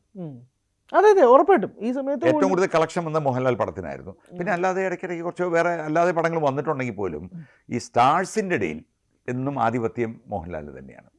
അതന്നും അതേപോലെ തന്നെ ഇടയ്ക്ക് എനിക്ക് ഓർമ്മയുണ്ട്, ഒരു കാലത്ത് ശരിക്കും പറഞ്ഞാൽ മമ്മൂക്ക ലാൽ ഇങ്ങനെ ഈ കട്ടയ്ക്ക് ഈക്വൽ നിൽക്കുന്ന സമയത്ത് ദിലീപ് കയറി വന്നിരുന്നു. അന്ന് ഒരു ഘട്ടത്തിൽ ദിലീപ് ഇവരെ ഓവർടേക്ക് ചെയ്തു എന്ന് എനിക്ക് ഓർമ്മയുണ്ട്. കാരണം ദിലീപ് നമ്പർ 1 അപ്പോൾ നമ്പർ 1 വരെ ആയി ദിലീപ്. ശരിക്കും ദിലീപ് പടങ്ങൾ നല്ല കളക്ഷൻ, ദിലീപിൻ്റെ മാർക്കറ്റ് അങ്ങനെയായിരുന്നു. പിന്നെ ദിലീപ് ഒന്ന് വീണ്ടും താഴെ പോയി. പക്ഷേ ഇന്നും മോഹൻലാൽ ഒരു മാറ്റമില്ല. വരും പോകുന്നില്ല, അവിടെ സ്റ്റഡി ആയിട്ട് മോഹൻലാലിന്റെ മാർക്കറ്റിൽ തന്നെ നിൽക്കുന്നു എന്നുള്ളതാണ്. അപ്പോൾ ഈ റീ റിലീസ് ചെയ്യുന്ന സിനിമകൾ ഇതുപോലെ എൻജോയ്മെന്റിന് വേണ്ടി മാത്രമാണെന്നുള്ള ചോദ്യമാണ് എനിക്ക് രണ്ടാമത് ചോദിക്കാനുള്ളത്. അതായത് തിയേറ്ററിൽ വന്നിട്ട് 2 പാട്ടുണ്ടെങ്കിൽ അത് ഡാൻസ് കളിക്കുക, എല്ലാവരും കൂടി ഒരു വൈബാക്കുക. ഇപ്പം ഞാൻ പറയാൻ കാരണം രാവണപ്രഭു ആവട്ടെ, ചോട്ടാ മുംബൈ ആവട്ടെ, ഇതുപോലുള്ള സിനിമകൾ ഭയങ്കരമായിട്ട് ഹിറ്റായിട്ടുണ്ട്. പക്ഷെ ദേവദൂതനും കളക്ട് ചെയ്തിട്ടുണ്ട്. ദേവദൂതൻ ഇതുപോലെ മ്യൂസിക് കൊണ്ടാണ് മെയിനായിട്ട് അതിന് മ്യൂസിക്കും ഷൂട്ടിങ്ങിന്റെ ടോട്ടൽ ഒരു സെനാരിയോ ഭയങ്കര രസമായിരുന്നല്ല പടം. അതെ, ഞാൻ പറയുന്നത് ഇങ്ങനെ തട്ടുപൊളിപ്പൻ പടങ്ങൾ അങ്ങനെ ഒരു ഫോർമുല ഉണ്ടോ? അത് മാത്രമേ വിജയിക്കൂ, അല്ലെങ്കിൽ അങ്ങനെ ഒരു റീ റിലീസിന് കുറച്ചുകൂടെ ആളുകൾ വരുമെന്നൊരു തോന്നൽ? അല്ല, എനിക്ക് തോന്നാറ് ഇപ്പോൾ ലാലിൻ്റെ തന്നെ ഫോർ എക്സാമ്പിൾ ഇപ്പോൾ കിരീടം എന്ന് പറയുന്ന അങ്ങനെ വലിയൊരു കമേഴ്ഷ്യലായിട്ട് ആൾക്കാർക്ക് ചിരിച്ച് ആർത്ത് ഉല്ലസിച്ച് എൻജോയ് ചെയ്യാൻ പറ്റുന്ന അങ്ങനത്തെ ഒരു പടമല്ല. പക്ഷേ കിരീടം എല്ലാവരും അക്സെപ്റ്റ് ചെയ്യുന്നൊരു പടമാണ്. കാരണം ആ പടം കാണാൻ തോന്നുന്നൊരു പടമാണ്. അത് മനസ്സിന് ഒരു നൊമ്പരം തന്നിട്ട് വിടുന്നൊരു പടമാണ്. പക്ഷേ ലാലിൻ്റെ വേറെ പല പടങ്ങൾ, ഫോർ എക്സാമ്പിൾ ഇപ്പോൾ സതയം, എനിക്ക് ഒന്ന് സതയം ഈ ലാലിൻ്റെ പടങ്ങളിൽ one of the best films ചോദിച്ചാൽ സതയം നല്ലൊരു പടമാണ്. ആ സിനിമ തിയേറ്ററിൽ വന്നാൽ ഇല്ല, ആ സിനിമ തിയേറ്ററിൽ വന്നാൽ ചിലപ്പോൾ ഓടണമെന്നില്ല. അല്ലെങ്കിൽ ലാലിൻ്റെ തന്നെ കമലദളം, അല്ലെങ്കിൽ ലാലിൻ്റെ ഇപ്പോൾ ഭാരതം, ഇതൊക്കെ നല്ല പടങ്ങളാണ്. എല്ലാം നാഷണൽ അവാർഡ് വരെ വാങ്ങിക്കൊടുത്ത പടങ്ങളാണ്. പക്ഷെ അത് കമേഴ്ഷ്യലായിട്ട് എത്രത്തോളം സക്സസ്ഫുൾ ആവുമെന്ന് നമുക്ക് വിലയിരുത്താൻ പറ്റും.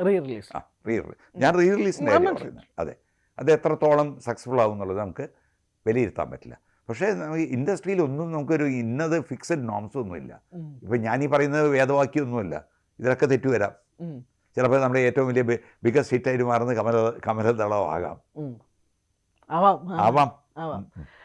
ജസ്റ്റ് ഒരു ഫൈനൽ ക്വസ്റ്റ്യൻ ആയിട്ട് ഞാൻ ഈ നമ്മുടെ കിരീടമായിട്ട് ബന്ധപ്പെട്ട് ജസ്റ്റ് ഒന്ന് ചോദിക്കുകയാണ്. ഈ ചെങ്കോലിൻ്റെ പിറവിയും നമ്മുടെ ഈ കിരീടം സക്സസ്ഫുൾ ആയിട്ട് എന്തെങ്കിലും ബന്ധം ഉണ്ടായിരുന്നു? തീർച്ചയായിട്ടും ഉണ്ട്. കിരീടം ഫെയിലിയർ ആയിരുന്നെങ്കിൽ ചെങ്കോല് ആലോചിക്കുമായിരുന്നു? ഇല്ല, ചെങ്കോല് എനിക്ക് റോളില്ല. അതായത് കിരീടം കഴിഞ്ഞപ്പോൾ തന്നെ ഞാനും ഉണ്ണിയും തമ്മിൽ മാനസികമായിട്ട് അത്രയും അടുപ്പത്തിലായിരുന്നില്ല ഉള്ളത്, ഞാൻ ഓപ്പണായിട്ട് പറയുകയാണ്. അപ്പോൾ അതുകൊണ്ട് ആ പാർട്ട്ണർഷിപ്പിൽ നിന്ന് ഞാൻ പതുക്കെ വിട വാങ്ങി എന്ന വാക്ക് വേണമെങ്കിൽ ഉപയോഗിക്കാം. അപ്പോൾ അത് കഴിഞ്ഞപ്പോൾ കൃപ ഫിലിംസിൻ്റെ ഓണറായിട്ട് ഉണ്ണി അങ്ങ് മാറി. അതിനുശേഷം ഒരു 3-4 വർഷം കഴിഞ്ഞിട്ട് 1993 ഉണ്ണി ചെങ്കോൽ എടുക്കുന്നത്. ഞാൻ പറയുന്നത് ഇതിന്റെ പ്രൊഡക്ഷൻ സമയത്ത് തന്നെ അങ്ങനെ എന്തെങ്കിലും സെക്കൻഡ് പാർട്ട് ആലോചന ഉണ്ടായിരുന്നോ? ഒന്നുമില്ല. അങ്ങനെ അന്നൊരു ഇത് തീർക്കുക കാര്യം, അത് കഴിഞ്ഞിട്ടേ ഉള്ളൂ അടുത്ത പടം.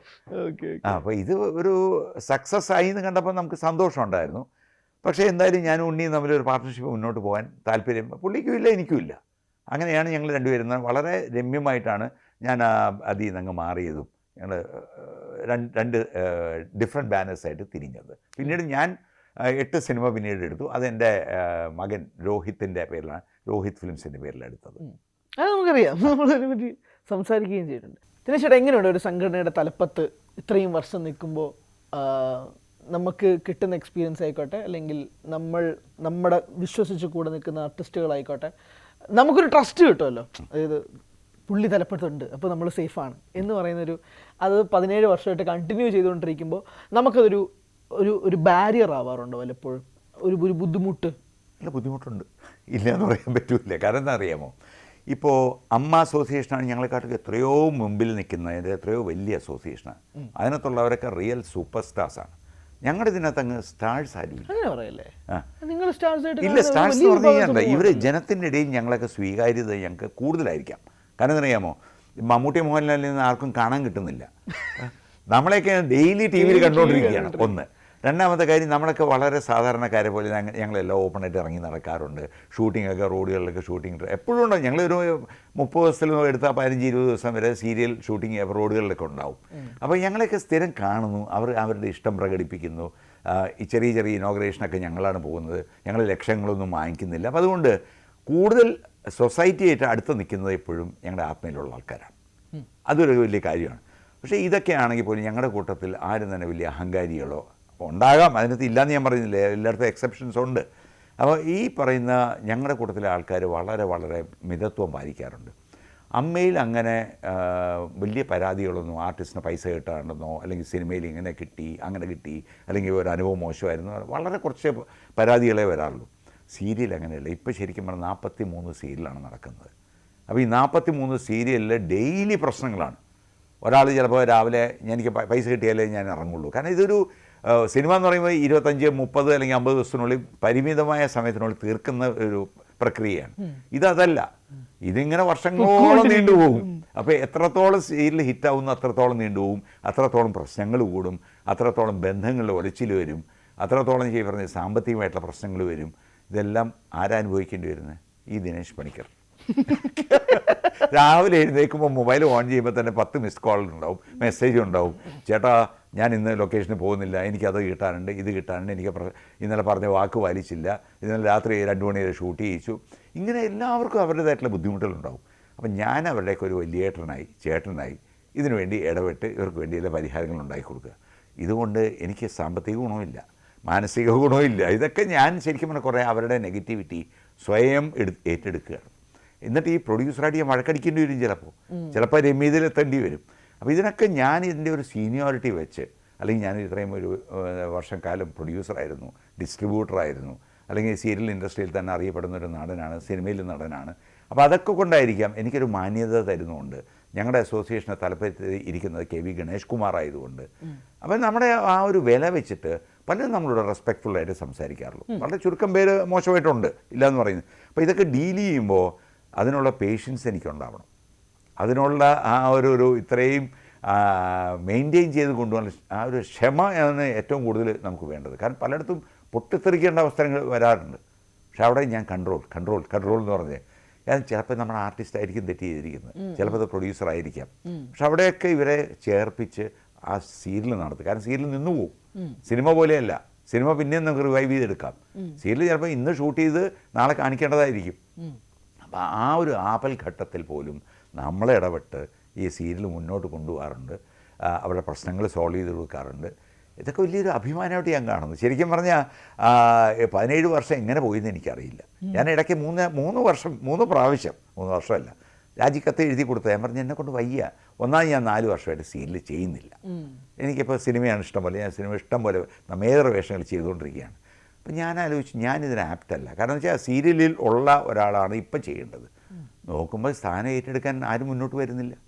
ഗണേഷ് കുമാറിനോട് പറഞ്ഞാൽ ഒന്നും പറയണ്ട. പിന്നെ ആ ഗണേശിൻ്റെ അടുത്ത് എങ്ങനെ പറയാൻ തോന്നുന്നു? ആ മനുഷ്യന് നമ്മളത്ര വിശ്വാസമാണ്.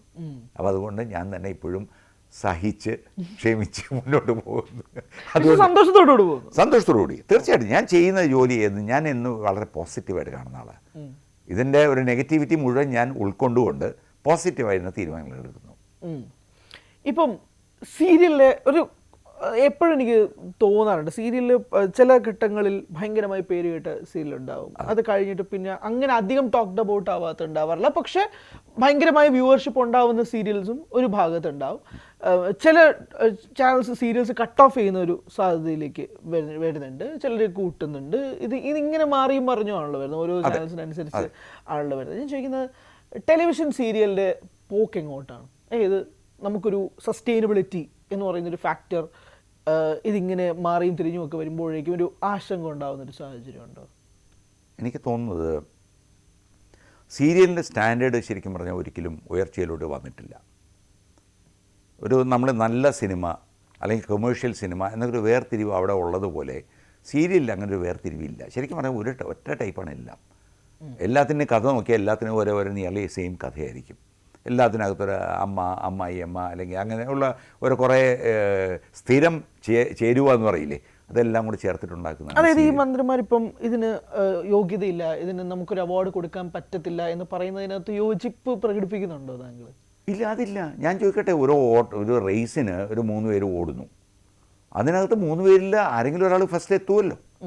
അപ്പോൾ അതിൻ്റെ സ്റ്റാൻഡേർഡ് നോക്കണ്ട. അവർ മറ്റേ ഒളിമ്പിക്സിൽ അല്ലെങ്കിൽ മറ്റേ വേറെ കൂടിയ ലെവലിലൊന്നും അവർ എത്തിയില്ലെങ്കിൽ പോലും അവരുടെ സ്ഥാനത്ത് അവർ എത്തുന്നുണ്ടല്ലോ. അവരതിനുവേണ്ടി സ്ട്രെയിൻ ചെയ്യുന്നുണ്ട്. അവരത്രയും മെനക്കെട്ടാണ് ആ ഒരു വേഷം ചെയ്തിരിക്കുന്നത്. അപ്പോൾ അതിനകത്ത് ഒരാൾക്ക് കൊടുക്കണം. അതിനകത്ത് യോഗ്യരല്ല എന്ന് പറയാൻ ഞാനാണ് ജൂറി ഇരിക്കുന്നത്, ഒരിക്കലും ഞാൻ അങ്ങനെ പറയില്ല. കാരണം ആദ്യമായിട്ടല്ലോ സംഭവിക്കുന്നത്, ഇത് മുന്നേ അല്ല, അത് തെറ്റാണെന്ന് ഞാൻ പറയുന്നത്. പക്ഷെ നിങ്ങൾ അങ്ങനെ ഒരു പ്രതിഷേധം അങ്ങനെ ചോദ്യം ചെയ്യുന്ന അതിൻ്റെ കാര്യം പറഞ്ഞുതരാം. എത്രയോ നല്ല സീരിയലുകളുണ്ട്. ആ നല്ല സീരിയലുകളൊന്നും അവരൊന്നും ഈ അവാർഡിന് കൊടുക്കാറില്ല. അതാണ് എൻ്റെ സത്യാവസ്ഥ. കാരണം സീരിയൽ കൊടുക്കുമ്പോഴേക്കും 1000-1500 എപ്പിസോഡ് പോയ ഒരു സീരിയൽ അത് കട്ട് ചെയ്ത് അതിനകത്ത് പല പ്രസക്ത ഭാഗങ്ങൾ മാത്രം കൊടുക്കുക, അത് വെച്ച് ഒരാളെ വിലയിരുത്തുക എന്ന് പറയുന്നത് അത്ര എളുപ്പമുള്ളൊരു കാര്യമല്ല. അത് ജൂറിയുടെ സൈഡിൽ നിന്നാണെങ്കിലും അതിന് കൃത്യമായിട്ട് ഒരു അളവ് പോലും കിട്ടില്ല. പിന്നെ കൊടുക്കേണ്ട ആൾ പോലും എന്തൊക്കെയോ സീൻസൊക്കെ എഴുതി അങ്ങ് കൊടുക്കുന്നു എന്നല്ലാതെ ആ സീരിയൽ എന്താണെന്നുള്ളത് കാണുന്ന ആൾക്കും മനസ്സിലാവില്ല, ഈ പറഞ്ഞ കൊടുത്ത ആൾക്കും മനസ്സിലാവില്ല. അങ്ങനത്തെ അവസ്ഥയിലാണ് കൊടുക്കുന്നത് തന്നെ. കാരണം അവാർഡിന് കൊടുക്കുമ്പോൾ കുറച്ച് എപ്പിസോഡ്സ് മാത്രമേ കൊടുക്കാൻ പറ്റുള്ളൂ. അങ്ങനെ അതെന്താ ഈ ഗൗരവപരമായിട്ട് കാണാത്ത ടെക്നിക്കൽ സൈഡിൽ നിന്ന് നമ്മളൊരു കാര്യം അയക്കുമ്പോൾ പ്രത്യേകിച്ചൊരു സംസ്ഥാന അവാർഡായിരിക്കുമല്ലോ, അതെന്താ ഒരു ഗൗരവത്തോടെ കാണാം? ഇല്ല, ഞാനതിനെ പുച്ഛിച്ച് പറയുകയല്ല, ഞാനത് മോശമായിട്ട് പറയുകയല്ല. അതായത് ഇതിനകത്ത് ഏഷ്യാനെറ്റ് ഫോർ എക്സാമ്പിൾ, ഏഷ്യാനെറ്റിന് സ്വന്തമായിട്ട് അവരുടെ അവാർഡുണ്ട്, മനോരമ ചാനലിന് അവരുടെ അവാർഡുണ്ടായിരുന്നു. സൂര്യക്കാർ സ്വന്തം അവാർഡ് നടത്തിയിട്ടില്ലെങ്കിൽ പോലും അവർക്ക് അവരുടേതായിട്ടുള്ള ഒരു വിലയിരുത്തലുണ്ട്. അപ്പോൾ ഈ പ്രൊഡ്യൂസറെ സംബന്ധിച്ച് ഇതൊക്കെ കട്ട് ചെയ്ത് കൊടുക്കുക എന്ന് പറയുന്നതിന് വലിയൊരു പണിയാണ്. ഒന്നത് ഇത്രയും വലിയൊരു സംഭവം കട്ട് ചെയ്ത് ഇത്രയും കൊടുക്കുക. അവിടെ ശരിക്കും പറഞ്ഞാൽ ഈ അടുത്ത കാലത്ത് ശ്രദ്ധിച്ചറിയാം, ഏറ്റവും കൂടുതൽ അവാർഡ് വാങ്ങിച്ചിട്ടുള്ളത് അമൃത ടി വിയാണ്.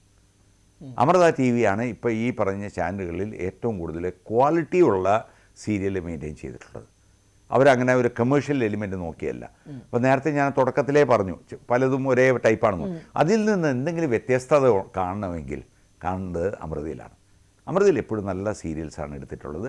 അതുകൊണ്ട് അവാർഡ് ബെസ്റ്റ് ആക്ടറാണെങ്കിലും ബെസ്റ്റ് സീരിയലാണെങ്കിലും അവിടെ കൊടുക്കുന്നതിൽ നിന്ന് ചിലപ്പോൾ 8 or 9 അവാർഡ് അവിടെ തന്നെയായിരിക്കും. ഏഷ്യാനെറ്റ് അവാർഡിന് പോകാറില്ല, ബാക്കി ചാനൽസും അധികം പോകാറില്ല. അപ്പോൾ ഇതിന് പരിമിതമായിട്ടുള്ള ഒരു ചോയ്സ് മാത്രമേ ജൂറിയുടെ മുമ്പിലുള്ളൂ. അങ്ങനെ ഒരു പ്രശ്നം കൂടിയുണ്ട് അതിനകത്ത്. 21-ാം തീയതി അമ്മ സംഘടനയുടെ മീറ്റിംഗ് നടക്കുന്നു, 22-ാം തീയതി കിരീടത്തിൻ്റെ ഫംഗ്ഷൻ നടക്കുന്നു, 23-ാം തീയതിയിലാണ് ആത്മയുടെ പരിപാടി നടക്കുന്നത്. അതിലാണ് ദിനേശ് ചേട്ടൻ പ്രിസൈഡ് ചെയ്യുന്നത്. മാധ്യമങ്ങളും നമ്മളെല്ലാവരും അറിയുന്നത് 21-ാം തീയതി അമ്മയുടെ പരിപാടിയാണ്. കറക്റ്റ്. കിരീടത്തിൻ്റെ ഫംഗ്ഷൻ ഉറപ്പായിട്ടും അറിഞ്ഞു. അതെ. 23-ാം തീയതി ആത്മയുടെ പരിപാടി നമ്മളാരും അറിഞ്ഞിട്ടില്ല. കാരണം അതിനകത്തൊരു പൊട്ടിത്തെറി ഉണ്ടായിട്ടില്ല, ഒരു ബഹളമില്ല, പ്രശ്നമില്ല, ഒന്നും ഉണ്ടായിട്ടില്ല. അതാണല്ലോ നമ്മൾ സാധാരണ. എങ്ങനെയാണ് ഒരു സ്മൂത്ത് ഫങ്ഷനിങ് ഹാപ്പനിങ് ചെയ്യുന്നതാണ്? ഇപ്പോൾ പ്രശ്നങ്ങൾ നടക്കാറുണ്ടെന്ന് പറഞ്ഞു. ഞാൻ ഇതിനൊക്കെ എല്ലാ ക്രെഡിറ്റും ഞാൻ സ്വയമായിട്ട് ഏറ്റെടുക്കാറില്ല. ഒന്ന് എൻ്റെ അംഗങ്ങൾക്ക് കൊടുക്കും അതിൻ്റെ ഒരു ഷെയർ. കാരണം എന്താ പറയുക, അവരാണ് ശരിക്കും പറഞ്ഞാൽ അവിടെ ഡിസിപ്ലിൻ പാലിക്കുന്നത്. ശരി, നമ്മൾ പറയാം, നമുക്ക് വടിയെടുക്കാം, ഇതൊക്കെ ചെയ്യാം. പക്ഷെ വടിയെടുത്താൽ പേടിക്കേണ്ടതാരാ? അവരാണ്. പക്ഷേ അവരത് വടിയെടുത്താൽ അവർ പേടിക്കുന്നു, സ്നേഹത്തോടെ പറഞ്ഞാൽ അവരതനുസരിക്കുന്നു. എല്ലാം നമ്മുടെ അതിൻ്റെ ക്രെഡിറ്റ് കൊടുക്കേണ്ടത് അംഗങ്ങൾക്കാണ്. അല്ല ആർക്കും, ഞാൻ നേരത്തെ പറഞ്ഞു, ഞങ്ങളുടെ അംഗങ്ങൾക്ക് ആർക്കും ഈഗോ ഇല്ല. വളരെ ചുരുക്കം ആൾക്കാർ ചിലപ്പോൾ ഒന്ന് തിരിഞ്ഞ് എന്ന് പറഞ്ഞിങ്ങനെ ചോദിക്കാം. എന്നാൽ ബാക്കി എല്ലാവരും തന്നെ വളരെ സ്നേഹത്തോടെ ഒത്തൊരുമയോടെ പോകുന്ന ഞങ്ങളുടെ ഒരു പ്രസ്ഥാനമാണ്. ഇത് ദൈവത്തിൻ്റെ ഒരു കഴിവുകൊണ്ട്, അല്ലെങ്കിൽ ദൈവത്തിൻ്റെ ഒരു ഇച്ഛാശക്തി കൊണ്ട് അദ്ദേഹം പറയുകയാണ്, ശരി നിങ്ങൾ നന്നായിട്ട് പോയിക്കോ എന്ന് പോയി. ഇത്രയും വർഷം ഞങ്ങൾ പോയി. ഇതിനകത്ത് ഒരു അല്ലലും ഇല്ലാതെ മുന്നോട്ട് പോകട്ടെ എന്നാണ് ഞാനും പ്രാർത്ഥിക്കുക. കാരണം ഞങ്ങൾ വെറും ഒരു 3 ലക്ഷത്തിൽ തുടങ്ങിയ ചെറിയൊരു പ്രസ്ഥാനത്തിനെ എനിക്കിപ്പോൾ കൊണ്ടുവന്ന് ഒരു കോടികളുടെ പ്രസ്ഥാനം ആക്കി മാറ്റാൻ എനിക്ക് സാധിച്ചു. എനിക്കെന്ന് പറയുന്നത് ആത്മയ്ക്ക് വേണ്ടിയിട്ടാണ് ഞാൻ പറയുന്നത്, എൻ്റെ ഓൺ ക്രെഡിറ്റ് അല്ല പറയുന്നത്. ഞങ്ങളുടെ കൂടെ ആർട്ടിസ്റ്റുകൾ നിന്നു, അവരെല്ലാം സഹകരിച്ചു. ഷോയിന് വിളിച്ചാൽ അവരൊക്കെ വരും, എല്ലാവരും വന്ന് ഏത് കാര്യത്തിന് വിളിച്ചാലും ശരി അവർ കൂടെ നിൽക്കുന്നു. ഞങ്ങളുടെ എക്സിക്യൂട്ടീവ് കമ്മിറ്റിയിലുള്ള അംഗങ്ങളെല്ലാവരും തന്നെ ആത്മാർത്ഥമായിട്ട് പണിയെടുക്കുന്നു. ഞാൻ ഒറ്റയ്ക്ക് വിചാരിച്ച ഒരു കാര്യം നടക്കില്ല. ഗണേഷ് കുമാർ ഞങ്ങളുടെ തലപ്പത്ത്, ഞങ്ങൾക്ക് നല്ലൊരു പേരും പ്രസിദ്ധിയുള്ള ഒരാൾ. അദ്ദേഹം is A very good organiser, is A very good ഒരു ഡോമിനേറ്റിംഗ് ആയിട്ടുള്ള പേഴ്സണാണ്. അപ്പോൾ അദ്ദേഹമൊക്കെ നമ്മുടെ തലപ്പത്തിരിക്കുന്നത് നമ്മുടെ ബലം തന്നെയാണ്. ഇപ്പം ദിനേശ് ചേട്ടൻ തലപ്പത്ത് നിൽക്കുന്നത് കൊണ്ട് തന്നെ ഈ സംഘടനയുടെ പ്രവർത്തനവുമായി ബന്ധപ്പെട്ട് ഇപ്പോൾ ആത്മയിലാണെങ്കിൽ എങ്ങനെയായിരിക്കും എന്നതിനെ സംബന്ധിച്ച് അറിയാമല്ലോ. ഇപ്പം അമ്മയിലാവട്ടെ ജനറൽ ബോഡിയിൽ പങ്കെടുത്ത ഒരാളും കൂടിയാണ് ദിനേശ് ചേട്ടൻ. അവിടെ നടന്നത് കോലാഹലങ്ങളിൽ നമുക്ക് സത്യം പറഞ്ഞാൽ പുറമേ നിൽക്കുന്ന നമുക്ക് വലിയ ധാരണയൊന്നുമില്ല. ഒരാൾ വന്ന് ഒരു കഥ പറയും, വേറൊരാൾ വന്ന് വേറൊരു കഥ പറയും. ഇങ്ങനെയുള്ളൊരു പല അവിടെ നടന്ന കഥകളൊക്കെ ഞാൻ പറയണമായിരിക്കും അല്ലേ? അല്ല, ഉറപ്പായിട്ട് നമുക്കൊരു നറേറ്റീവുകൾ പല രീതിയിലും വരുന്നുണ്ട്. പക്ഷേ നമ്മൾ പറഞ്ഞ പോലെ ഇപ്പം സീരിയലായാലും സിനിമയായാലും നിങ്ങളെല്ലാം നമ്മുടെ മുന്നിൽ ആർട്ടിസ്റ്റുകളാണ്. നമ്മൾ ഓൺ സ്ക്രീനായിട്ട് നമ്മളെ ഇൻഫ്ലുവൻസ് ചെയ്യുന്ന തരത്തിലുള്ള ആർട്ടിസ്റ്റുകളാണ് നിങ്ങളെല്ലാവരും. അവരുടെ ഭാഗത്തു നിന്നുമുള്ളൊരു വീഴ്ച സംഭവിക്കുമ്പോഴാണ് ഓഡിയൻസിൻ്റെ ഭാഗത്തു നിന്നും ഇത് വരുന്നത്. ആൻഡ് മാത്രമല്ല, ഇത് സാധാരണ നിങ്ങളുടെ സംഘടനയിൽ മാത്രം നിൽക്കുന്ന അല്ലെങ്കിൽ അതിനകത്ത് ഒതുങ്ങുന്ന കാര്യങ്ങളല്ലല്ലോ. സൊസൈറ്റിയിൽ വളരെ ഗുരുതരമായിട്ടുള്ള കാര്യങ്ങൾ വരെ സംഭവിക്കുന്ന രീതിയിലുള്ള കാര്യങ്ങളാണല്ലോ അതിൽ സംഭവിക്കുന്നത്. അവിടെയാണ് ഈ ചോദ്യം വരുന്നത്. അല്ലെങ്കിൽ സംഘടനയിലുള്ള നിങ്ങളുടെ ഈഗോ പ്രശ്നങ്ങൾക്ക് പൊതുസമൂഹത്തിന് വലിയ ചർച്ച ചെയ്യേണ്ട ആവശ്യമില്ല. പക്ഷേ അതിനുള്ളിൽ ഇതുപോലുള്ള കാര്യങ്ങൾ നടക്കുന്നു. മതം, ജാതി, സിനിമാ മേഖലയിൽ അല്ലെങ്കിൽ ആർട്ടിസ്റ്റുകൾക്ക് വേണ്ടിയിട്ട് ഇങ്ങനെ സെക്യുലർ ആണെന്ന് വിചാരിച്ചുകൊണ്ടിരിക്കുന്ന ഇടത്താണ് ഇതുപോലുള്ള കാര്യങ്ങൾ കേൾക്കുമ്പോഴാണ് ഓഡിയൻസിൻ്റെ ഭാഗത്ത് ഞെട്ടലുണ്ടാകുന്നത്. ഈ ജനറൽ ബോഡിയിൽ സംഭവിച്ചതിനെ പറ്റി ദിനേശ് ചേട്ടൻ ഒരു ടേക്ക് അവേ അല്ലെങ്കിൽ തിരിച്ചു പോയപ്പോഴേക്കും വിചാരിച്ച പോലെയാണ് നടന്നത്. വളരെ ചുരുക്കം വാക്കുകളിൽ അതങ്ങ് പറഞ്ഞു ഒതുക്കാം. കാരണം അതിന് പറയാൻ തുടങ്ങി കുറേ പറയേണ്ടി വരും. ശരിക്കും പറഞ്ഞാൽ അമ്മ എന്ന് പറയുന്ന അസോസിയേഷൻ ഞങ്ങളെല്ലാം വളരെ ഇപ്പം ഞാൻ പറഞ്ഞില്ല, ഞാൻ ആത്മയിലെ ജനറൽ സെക്രട്ടറിയാണ്, വളരെ അഭിമാനത്തോടെ എൻ്റെ ഇതിനെ കാണുന്നെങ്കിലും അമ്മയെ ഞാൻ കാണുന്നത് ഏറ്റവും വലിയ ഹൈ എസ്റ്റീമില്ല. ഇപ്പോൾ മമ്മൂട്ടി, മോഹൻലാലൊക്കെ ഒരു സൂപ്പർ സ്റ്റാറായിട്ട് കാണുന്ന പോലെ തന്നെ അമ്മയെ ഞാൻ കാണുന്നു. കാരണം അമ്മ എത്രയോ വർഷമായിട്ട് കൈനീട്ടം 141 പേർക്ക് കൊടുക്കുന്നു. എല്ലാ മാസവും 5000 രൂപ വെച്ച് ഈ 141 പേർക്ക് കൊടുക്കുക എന്നുള്ള ചില്ലറ കാര്യമല്ല. അത് നടത്തിക്കൊണ്ടുപോകാന്ന് പറയുന്നത് ആരും വിചാരിക്കുന്നത് എളുപ്പമല്ല. രണ്ടാമത്തെ കാര്യം എന്ന് പറയുന്നത് ഇൻഷുറൻസ്. എല്ലാവർക്കും ഇപ്പോൾ കൊടുത്തുകൊണ്ടിരിക്കുന്ന 5 ലക്ഷം എന്ന് പറയുന്ന ഓൺ റെക്കോർഡാണെങ്കിൽ 7 ലക്ഷം രൂപ വരെയൊക്കെ പലർക്കും മേടിച്ച് കൊടുക്കാൻ സാധിച്ചിട്ടുണ്ട് അമ്മയ്ക്ക്. അപ്പോൾ അങ്ങനെ 7 ലക്ഷം രൂപയുടെ ഇൻഷുറൻസ് കൊടുക്കുക എന്ന് പറയുന്നത് അതിന് ഭീമമായ ഒരു തുക ബാക്കപ്പ് വേണം. അപ്പോൾ അതിന് ശരിക്കും പറഞ്ഞാൽ ഇടയ്ക്ക് അമ്മയ്ക്ക് ചെറിയൊരു സാമ്പത്തിക പ്രതിസന്ധി വരെ വന്നു. കാരണം അമ്മ ഒരു വലിയ ബിൽഡിങ്ങെല്ലാം വാങ്ങിച്ചു, അത് നമുക്കൊരു അസറ്റായി. പക്ഷേ ഫിനാൻഷ്യൽ ക്രഞ്ച് വരും. കാരണം ഇത് ബിൽഡിംഗ് വാങ്ങിച്ചിട്ട് കഴിഞ്ഞാൽ അത് തിരിച്ച് വരുമാനം വരുന്നില്ല അതിന്. അപ്പോൾ ആ ഒരു സമയത്ത് ഒരു ഡൗൺഫോൾ വന്നാൽ പോലും എല്ലാവരുടെയും കറക്റ്റായിട്ട് തന്നെയാണ് ഈ പൈസ കൊടുത്തുകൊണ്ടിരുന്നത്.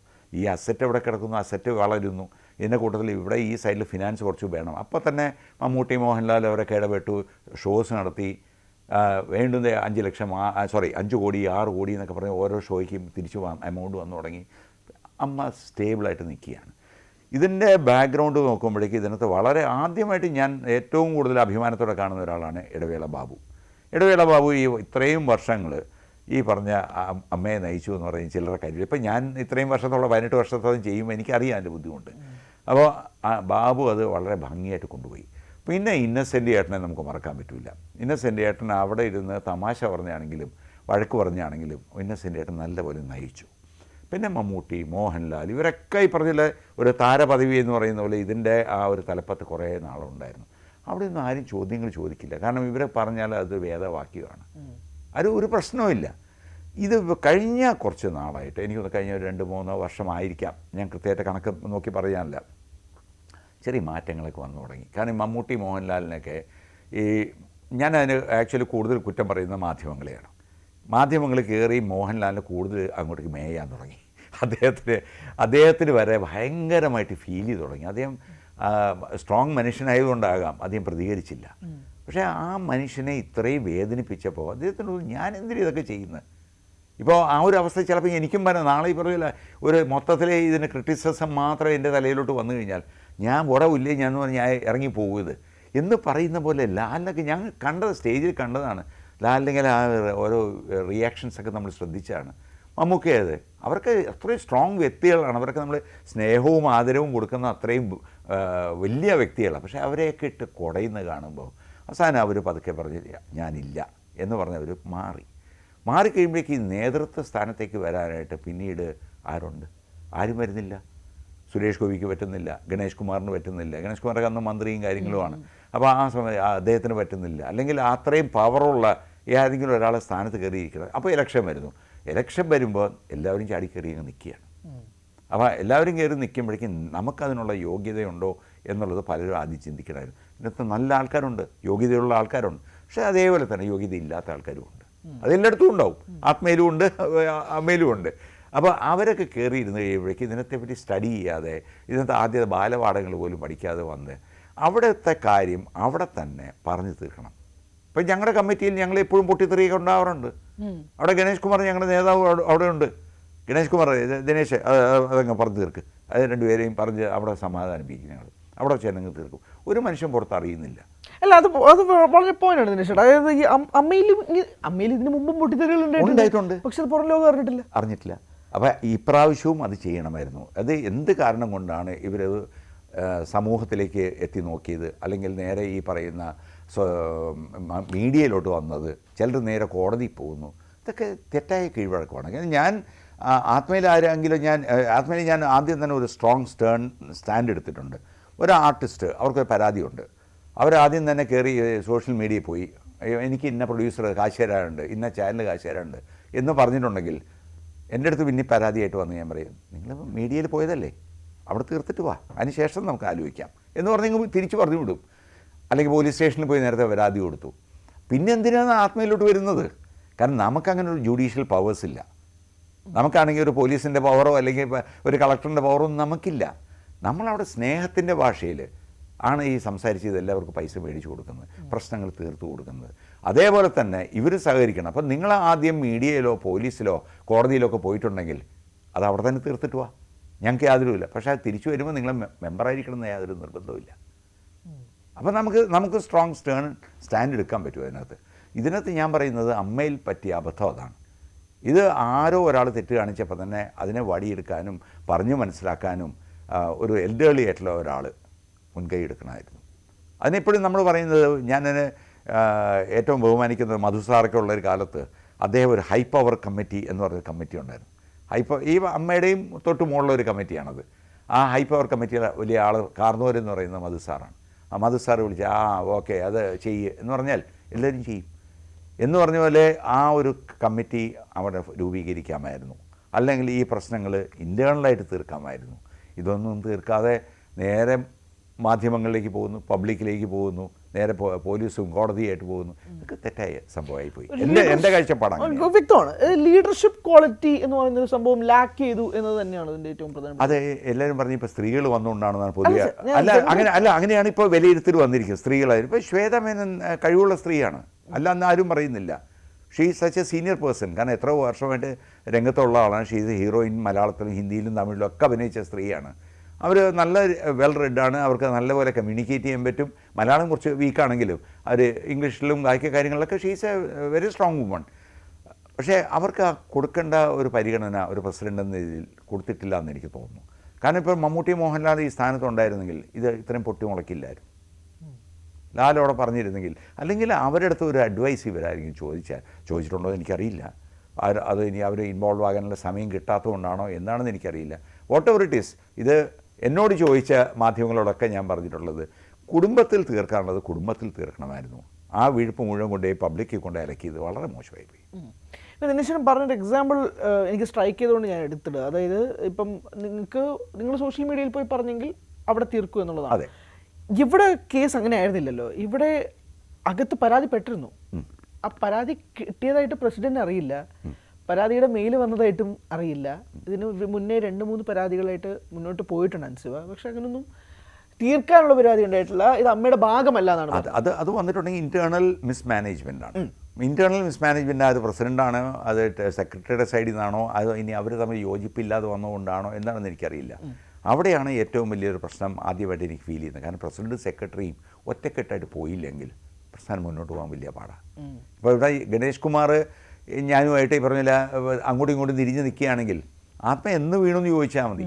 കാരണം ഞാൻ അദ്ദേഹത്തെ തെറി പറഞ്ഞ് നടക്കില്ല, പുള്ളി എന്നെ തെറി പറഞ്ഞ് നടക്കില്ല. ഞങ്ങൾ ഒറ്റക്കെട്ടായിട്ടാണ് നിൽക്കുന്നത്. ദിനേശ് ചെയ്യേ, എന്തെങ്കിലും പ്രശ്നമുണ്ടെങ്കിൽ മാത്രം എന്നെ വിളിച്ചാൽ മതി, എനിക്ക് പവർ തന്നിട്ടുണ്ട്. ഞാൻ പക്ഷേ എല്ലാ കാര്യങ്ങളും അദ്ദേഹത്തിന് വിളിച്ചറിയിക്കും, അദ്ദേഹത്തിന് മെസ്സേജ് കൊടുക്കും. അത് എല്ലാ കാര്യങ്ങളും ഞാൻ അറിയിച്ചുകൊണ്ടിരിക്കും. അപ്പോൾ ഗണേശനോട് ചോദിച്ചു കഴിഞ്ഞാൽ ഗണേശ് ഒരു 5 മീറ്റിങ്ങിന് വന്നിട്ടില്ല. മന്ത്രിയായ സമയത്ത് പലപ്പോഴും വരാൻ പറ്റില്ല. പക്ഷേ അദ്ദേഹം ഞാൻ കാണുന്നതിനെക്കാട്ടിലും കൂടുതൽ കേൾക്കുന്നുണ്ട്, കാണുന്നുണ്ട്, അറിയുന്നുണ്ട്. അതായിരുന്നു ഞങ്ങൾ തമ്മിലുള്ള കമ്മ്യൂണിക്കേഷൻ. പക്ഷേ ഇവിടെ ഞാൻ ഇപ്പം നേരത്തെ ഹരി പറഞ്ഞ പോലെ ഒരു മിസ്മാനേജ്മെൻ്റ് ഉണ്ടായിരുന്നു. അത് എന്തുകൊണ്ട് സംഭവിച്ചെന്ന് എനിക്കറിയില്ല. അവർ തമ്മിലുള്ള ഈഗോ ക്ലാഷാണോ അതിലോട്ട് ഞാൻ കിടക്കുന്നില്ല. ഇല്ലില്ല, അതിലോട്ട് ഒന്നും കിടക്കണ്ട. ഞാൻ ചോദിക്കുന്ന ആ ജനറൽ ബോഡി യോഗം എങ്ങനെയുണ്ട്? കാരണം നമ്മൾ നോക്കുമ്പോൾ ലാലേട്ടൻ രാവിലെ 10 മണിക്ക് വന്നിട്ട് വൈകിട്ട് 4 മണി വരെ ഇരിക്കുകയാണ് ആ യോഗത്തിൽ. അയ്യോ, ആ മനുഷ്യനെ പോയിട്ട് പൂജിക്കണം കേട്ടോ. ഞാൻ സത്യം പറയുകയാണ്, ആ മനുഷ്യനെയൊക്കെ നമ്മൾ പോയിട്ട് പൂജിക്കണം. കാരണം ആ മനുഷ്യനൊക്കെ അവിടെ ഇരുന്നിട്ട് അയ്യോ അങ്ങനെ ചിന്തിക്കുള്ളൂ. കാരണം ഇതെന്തായി സംഭവിക്കുന്നത്? കാരണം അദ്ദേഹം വളർത്തി കൊണ്ടുവന്ന ഇത്രയും ലെവലിൽ എത്തിച്ച ഈ പ്രസ്ഥാനത്തിൽ ഇങ്ങനെയൊക്കെ നടക്കുമ്പോൾ അദ്ദേഹത്തിന് വിഷമം തോന്നിക്കാണും. അദ്ദേഹത്തിനെന്നല്ല, ഒരു വെറും ഓർഡിനറി മെമ്പറാണ് ഞാനവിടെ. ഞാൻ മിക്കവാറും ബാക്ക് സീറ്ററാണ്. ഞാൻ ഫ്രണ്ടിൽ പോയി ഇരിക്കാറേ ഇല്ല. ബാക്ക് സീറ്റിൽ നിന്ന് ഇതെല്ലാം കാണും, എൻജോയ് ചെയ്യും. എന്നെ ഒരു കമൻറ്റ് പറയാൻ പോലും ഞാൻ അവിടെ കയറാറില്ല. കാരണം as far as film industry is concerned ഞാനൊരു വലിയ ആർട്ടിസ്റ്റൊന്നുമല്ല. I am a small artist എന്ന് വിചാരിക്കുന്ന ഒരാളാണ് ഞാൻ. അപ്പോൾ അതിൻ്റെ പേരിൽ ഞാൻ അവിടെ പോയിരുന്ന വലിയ വേളം വയ്ക്കാൻ, അവിടെയൊക്കെ എത്രയോ തലമൂത്ത ആൾക്കാരുണ്ട്, വലിയ വലിയ ഇൻഡസ്ട്രിയിലുള്ള സീനിയർ നടീനടന്മാരുണ്ട്, അവർ പറയട്ടെ എന്നുള്ളതാണ് എൻ്റെ പക്ഷം. പക്ഷേ അങ്ങനെയല്ല അവിടെ സംഭവിക്കുന്നത്. ഇപ്പോൾ യങ്ങർ ജനറേഷനായിട്ട് വന്നിരിക്കുന്നവരാകാം, ഇടയിലുള്ളവരാകാം, പലരും അവിടെ ആളാകാൻ വേണ്ടി പറയുന്നതാകാം. എന്താണെന്ന് എനിക്കറിയില്ല. കാരണം ആരെയും ഞാൻ കുറ്റം പറയില്ല. പക്ഷേ എല്ലാവർക്കും അവരുടെ അവകാശങ്ങളുണ്ട്, എല്ലാവർക്കും പറയാൻ പറ്റും. അപ്പോൾ അത് മിസ്യൂസ് ചെയ്യാൻ പാടില്ല. That's all. ആ ഒരു പ്രസ്ഥാനത്തിനെ പുൾ ഡൗൺ ചെയ്യാനായിട്ട് ഒരു സാധനവും നമ്മൾ ചെയ്യാൻ പാടില്ല. ആത്മയുടെ ജനറൽ സെക്രട്ടറി ആയിട്ട് 17 വർഷം നിൽക്കുന്നത് കൊണ്ട് മാത്രമാണ് ഈ ചോദ്യം വരുന്നത്. If you were in that position what would have been your stand? അതായത് ഇപ്പം അമ്മയിൽ നിൽക്കുന്ന ഈ ഒരു പ്രോബ്ലം സോൾവ് ചെയ്യാൻ പറ്റുന്ന ഒരു മാനേജർ എന്ന രീതിയിൽ സ്വാഭാവികമായിട്ടും നമുക്കിതിനകത്ത് എപ്പോഴും ഒരേ രീതിയിൽ കൊണ്ടുപോകാൻ പറ്റില്ല. ഒരേ രീതിയിൽ എല്ലായിടത്തും പെരുമാറാൻ പറ്റില്ല.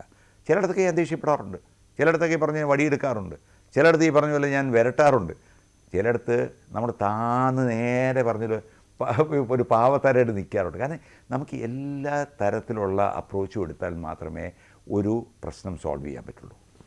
ഒരേ ആറ്റിറ്റ്യൂഡിൽ പോയി കഴിഞ്ഞാൽ നമ്മൾ തകർച്ചയായിരിക്കും. കാരണം ആ സിറ്റുവേഷൻ അനുസരിച്ച് വേണം നമ്മൾ ചെയ്യാനായിട്ട്. സോ ഐ കനോട്ട് സേ ഇതിനകത്ത് പല സിറ്റുവേഷൻ ഘട്ടങ്ങൾ ഈ പറഞ്ഞ ശ്വേതാ മേനൻ ഫേസ് ചെയ്ത് കാണും, മറ്റ് സെക്രട്ടറി കുക്കു പരമേശ്വരനെ ഫേസ് ചെയ്ത് കാണും. അവരുടെ പ്രശ്നങ്ങൾ എന്താണെന്ന് എനിക്കറിയില്ല കൃത്യമായിട്ട്. അപ്പോൾ ആ ഒരു സിറ്റുവേഷനിൽ ഏത് തലത്തിൽ മൂവ് ചെയ്യണമെന്ന് ഡിസൈഡ് ചെയ്യേണ്ടത് അതനുസരിച്ചാണ്, സിറ്റുവേഷൻ അനുസരിച്ചാണ്. സിറ്റുവേഷനൊരു സൊല്യൂഷനിലേക്ക് അതേ പറ്റുള്ളൂ. അല്ല ബഹളം വെച്ചിട്ട് കാര്യമില്ല. അവിടെ ബഹളം വെച്ചിട്ട് കാര്യമില്ല. ശരി, നമ്മൾ കുറേ പേര് നമ്മുടെ എതിര് നിൽക്കുകയാണ്. അപ്പോൾ നമ്മൾ അവരെ രമ്യതയിലോട്ട് കൊണ്ടുവരാൻ ശ്രമിക്കണം. അവിടെ ഒരു രാഷ്ട്രീയക്കാരനായിട്ട് മാറണം. അതാണോ ഈ ലീഡർഷിപ്പ് ക്വാളിറ്റിയിലേക്ക് എല്ലാവരും ഒരുമിച്ച് കൊണ്ടുപോകുക? യെസ്, എല്ലാവരും ഒരുമിച്ച് കൊണ്ടുപോകുക എന്നുള്ളത്. കാരണം ഞാനിപ്പോൾ ആത്മയിൽ ഞാൻ പറയാം, എനിക്ക് പേഴ്സണലി ഇഷ്ടമില്ലാത്ത എത്രയോ പേരുണ്ട്, എന്നെ വെറുക്കുന്ന എത്രയോ പേരുണ്ട്. പക്ഷെ ആരോടും ഞാൻ ദേഷ്യം കാണിക്കാറില്ല. അല്ലെങ്കിൽ ഒരാളെ കണ്ടിട്ട് അവൻ അത് ചെയ്ത് ആ ഒരു ആറ്റിറ്റ്യൂഡ് ഞാൻ എടുക്കാറില്ല. ഞാൻ ഏറ്റവും കൂടുതൽ സ്നേഹം കാണിക്കുന്നത് ചിലപ്പോൾ അവരോടായിരിക്കും. കാരണം നമ്മുടെ സ്ഥാനത്തിരിക്കുകയാണ്. അയാൾ ആദ്യം ബാക്കി ആർക്കും കൊടുക്കുന്നതിനെക്കാട്ടിലും കൂടുതൽ പ്രിഫറൻസ് ചിലപ്പോൾ ഞാൻ അവർക്ക് കൊടുത്തു തരും. കാരണം അവരെ ഹേർട്ടാക്കാൻ പാടില്ല. അവർക്ക് നാളെ എൻ്റെ സൈഡിൽ മിസ്റ്റേക്ക് വന്നു എന്ന് പറയാനായിട്ടൊരു അവസരം കൊടുക്കാൻ പാടില്ല. ഞാൻ അതിന് മാക്സിമം ശ്രമിക്കാറുണ്ട്, പറ്റുന്നുണ്ടെന്നാണ് എൻ്റെ വിശ്വാസം. കിരീടത്തിന്റെ ഒരു അവസാന ചോദ്യം. ജൂലൈ 10 തിയേറ്ററിൽ എത്തുകയാണ്. അപ്പം തിയേറ്ററിൽ എത്തുമ്പോൾ സ്വാഭാവികമായിട്ടും 9 വേറൊരു വലിയ സിനിമ റിലീസ് ചെയ്യുന്നുണ്ട്, പൃഥ്വിരാജിന്റെ പടമാണ്. ഞാൻ പറയുന്നത് ഒരു റീ റിലീസിന് എത്രമാത്രം സ്ക്രീൻസ് കിട്ടുമെന്നുള്ള ചോദ്യമാണ് ഒന്നാമത്തത്. എങ്ങനെയാണ് ഇതിന്റെ സ്ക്രീൻസ് പ്ലാൻ ചെയ്യുന്നത്? അന്ന് 10 എന്തെങ്കിലും ഫാൻസ് പരിപാടിയോ അല്ലെങ്കിൽ നിങ്ങളുടെ എന്തെങ്കിലും ഭാഗത്തു നിന്ന് എന്തെങ്കിലും ഒരു പരിപാടി എന്തെങ്കിലും ഉണ്ട്?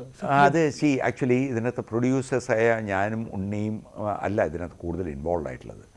ഇതിൻ്റെ നെഗറ്റീവ് റൈറ്റ്സ് ഇപ്പോൾ ഇരിക്കുന്നത് 7 ആർട്സ് വിജയകുമാറിൻ്റെ അടുത്താണ്, ഡിസ്ട്രിബ്യൂട്ടർ. അപ്പോൾ 7 ആർട്സ് വിജയകുമാറാണ് ഈ പടത്തിന് ഇത്രയും ഈ കാര്യങ്ങളൊക്കെ മുൻകൈ എടുത്ത് ചെയ്തിട്ടുള്ളത്. അപ്പോൾ അദ്ദേഹത്തിനോട് ഞാൻ ആദ്യം ഒരു ബിഗ് സല്യൂട്ട്. കാരണം അദ്ദേഹമാണ് ഇതിനു വേണ്ടി ഒരു ഏറ്റവും പെയിൻസ് എടുത്തത്. പിന്നെ അതിൻ്റെ കൂട്ടത്തിൽ അദ്ദേഹത്തിന് സപ്പോർട്ട് ചെയ്യാനായിട്ട്, അതിന് ഞങ്ങളുടെയൊക്കെ കൊച്ചല്ലേ, ഞാനും ഉണ്ണിയും കൂടെ പാടുവിട്ടുണ്ടാക്കിയ ഒരു കൊച്ചല്ലേ. കാരണം ബാക്കി സിബി മലയിലും ലോഹിദാസും ഒക്കെ വരുന്നതിന് മുമ്പ് ആദ്യം ഈ ആശയം ഉണ്ടാക്കിയത് ഞങ്ങളാണ്, ഒരു സിനിമ എടുക്കണം. അപ്പോൾ അതിൻ്റെ തുടക്കക്കാർ എന്ന് പറയുന്നത് ഞാനും ഉണ്ണിയും തന്നെയാണ്. അപ്പോൾ ആ രീതിയിൽ ഞങ്ങൾക്ക് അഭിമാനിക്കാവുന്ന ഒരു നിമിഷമാണ് ഞങ്ങളുടെ കിരീടം. ഒരു 37 വർഷം കഴിഞ്ഞ് ഞങ്ങൾ സ്ക്രീനിൽ കാണാൻ പോകുന്നു. ഞങ്ങൾ വലിയ സ്ക്രീനിൽ കണ്ടിട്ടില്ല അതിന് ശേഷം.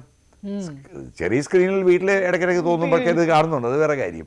പക്ഷേ വലിയ സ്ക്രീനിൽ പുതിയ രീതിയിൽ ഇത്രയും വലിയ ഒരു സംഭവത്തിൽ, അതായത് ഡിജിറ്റലായിട്ടുള്ള ക്വാളിറ്റി, അതിൻ്റെ കൂട്ടത്തിൽ ഡോൾബി അറ്റ്മോസ്ഫിയർ, ഈ ഓഡിയോ സിസ്റ്റം, ഇതൊക്കെ വരുമ്പോഴേക്കും ആ പടത്തിൻ്റെ ആ ഒരു തിയേറ്റർ എക്സ്പീരിയൻസ് എന്ന് പറയുന്നത് ഒരു വലിയ സംഭവം തന്നെയായിരിക്കും. അപ്പം അതിന് നോക്കിക്കൊണ്ടിരിക്കുന്നു. എനിക്കൊന്ന് എന്നെക്കാട്ടിലും കൂടുതൽ പ്രതീക്ഷയാണ് പല ഓഡിയൻസിനും. ഒരു വെയിറ്റിംഗ് ആണ്. ചിലർ ഫേസ്ബുക്കിൽ കട്ട വെയിറ്റ് ആദ്യമായിട്ട് കാണുന്ന പോലെ. ടീമായിട്ട് എങ്ങനെ എന്തെങ്കിലും കാണാനുള്ള പ്ലാൻ ഉണ്ടോ? ഞങ്ങൾ നാച്ചുറലി അതിന് മുമ്പ് തന്നെ ശരിക്കും പറഞ്ഞാൽ ഒരു ദിവസം, ഡേറ്റ് ഒന്നും പറയുന്നില്ല, ഒരു ദിവസം ഞങ്ങൾ കുറച്ച് പേര് മാത്രം കൂടിയിട്ട്, മോഹൻലാലും വരുന്നുണ്ട്, ഞങ്ങളൊരു പ്രൊജക്ഷൻ വയ്ക്കുന്നുണ്ട്. ആ പ്രൊജക്ഷനിൽ എനിക്കൊന്ന് കുറച്ച് പേര് ഇൻവൈറ്റഡ് ആണ്, കുറച്ച് പേര് മാത്രം ഇൻവൈറ്റഡ് ആയിരിക്കും. ഞാൻ ആ തിയേറ്ററിൽ 150 പേരെന്തോ ഇരിക്കാവുന്ന ചെറിയ തിയേറ്ററിലാണ് ആ ഷോ വെച്ചിരിക്കുന്നത്. അതിനകത്ത് ഈ പറഞ്ഞ പോലെ ഇങ്ങനൊരു സംഭവം ഞങ്ങൾ ഇരുന്ന് കാണുന്നു, ഞങ്ങളുടെ പഴയ ഓർമ്മകൾ പുതുക്കുന്നു. ഇത് കഴിഞ്ഞിട്ടാണ് പിന്നെ 10 ഈ സിനിമ ഒരു പ്രീമിയർ പോലെ അല്ലേ? ഒരു പ്രീമിയർ പോലെ. അതൊന്ന് ആലോചിച്ച് നോക്കി, പഴയ പടത്തിൻ്റെ പ്രീമിയർ. മോഹൻലാൽ എല്ലാത്തിനും സഹകരിക്കുന്നു എന്നുള്ളതാണ് ഏറ്റവും വലിയ കാര്യം. ഞങ്ങളുടെ കഴിഞ്ഞ ഫംഗ്ഷൻ വെച്ചപ്പോൾ ലാൽ വന്ന് എല്ലാവർക്കും മെമൻറ്റോ ഒക്കെ കൊടുത്തു. അത് കഴിഞ്ഞപ്പോഴേക്കും ഇപ്പോൾ ലാൽ വീണ്ടും വരുന്നു ഈ പ്രീമിയർ ഷോ. കാരണം ലാൽ പോലും സത്യം പറഞ്ഞു കഴിഞ്ഞാൽ അതിന് ശേഷം തിയേറ്ററിൽ കണ്ടിട്ടില്ല. ആ ലാലിന് വലിയൊരു അഭിമാനകരമായ നിമിഷം തന്നെയായിരിക്കും. വളരെ നന്ദി ദിനേശ് ചേട്ടാ, സംസാരിച്ചതിൽ നമ്മൾ ഏകദേശം 1 മണിക്കൂറായെന്ന് തോന്നുന്നു. സംസാരിച്ചതിൽ, വിശേഷങ്ങൾ പങ്കുവച്ചതിൽ. സിനിമ പറഞ്ഞതുപോലെ തന്നെ തിയേറ്ററുകളിലേക്ക് വീണ്ടും ആളുകൾ വരട്ടെ, റീമാസ്റ്റേർഡ് ആയിട്ടുള്ള പുതിയ വേർഷൻ ആളുകൾ സ്വീകരിക്കട്ടെ. താങ്ക്സ് ദിനേശ് ചേട്ടാ. Thank you very much.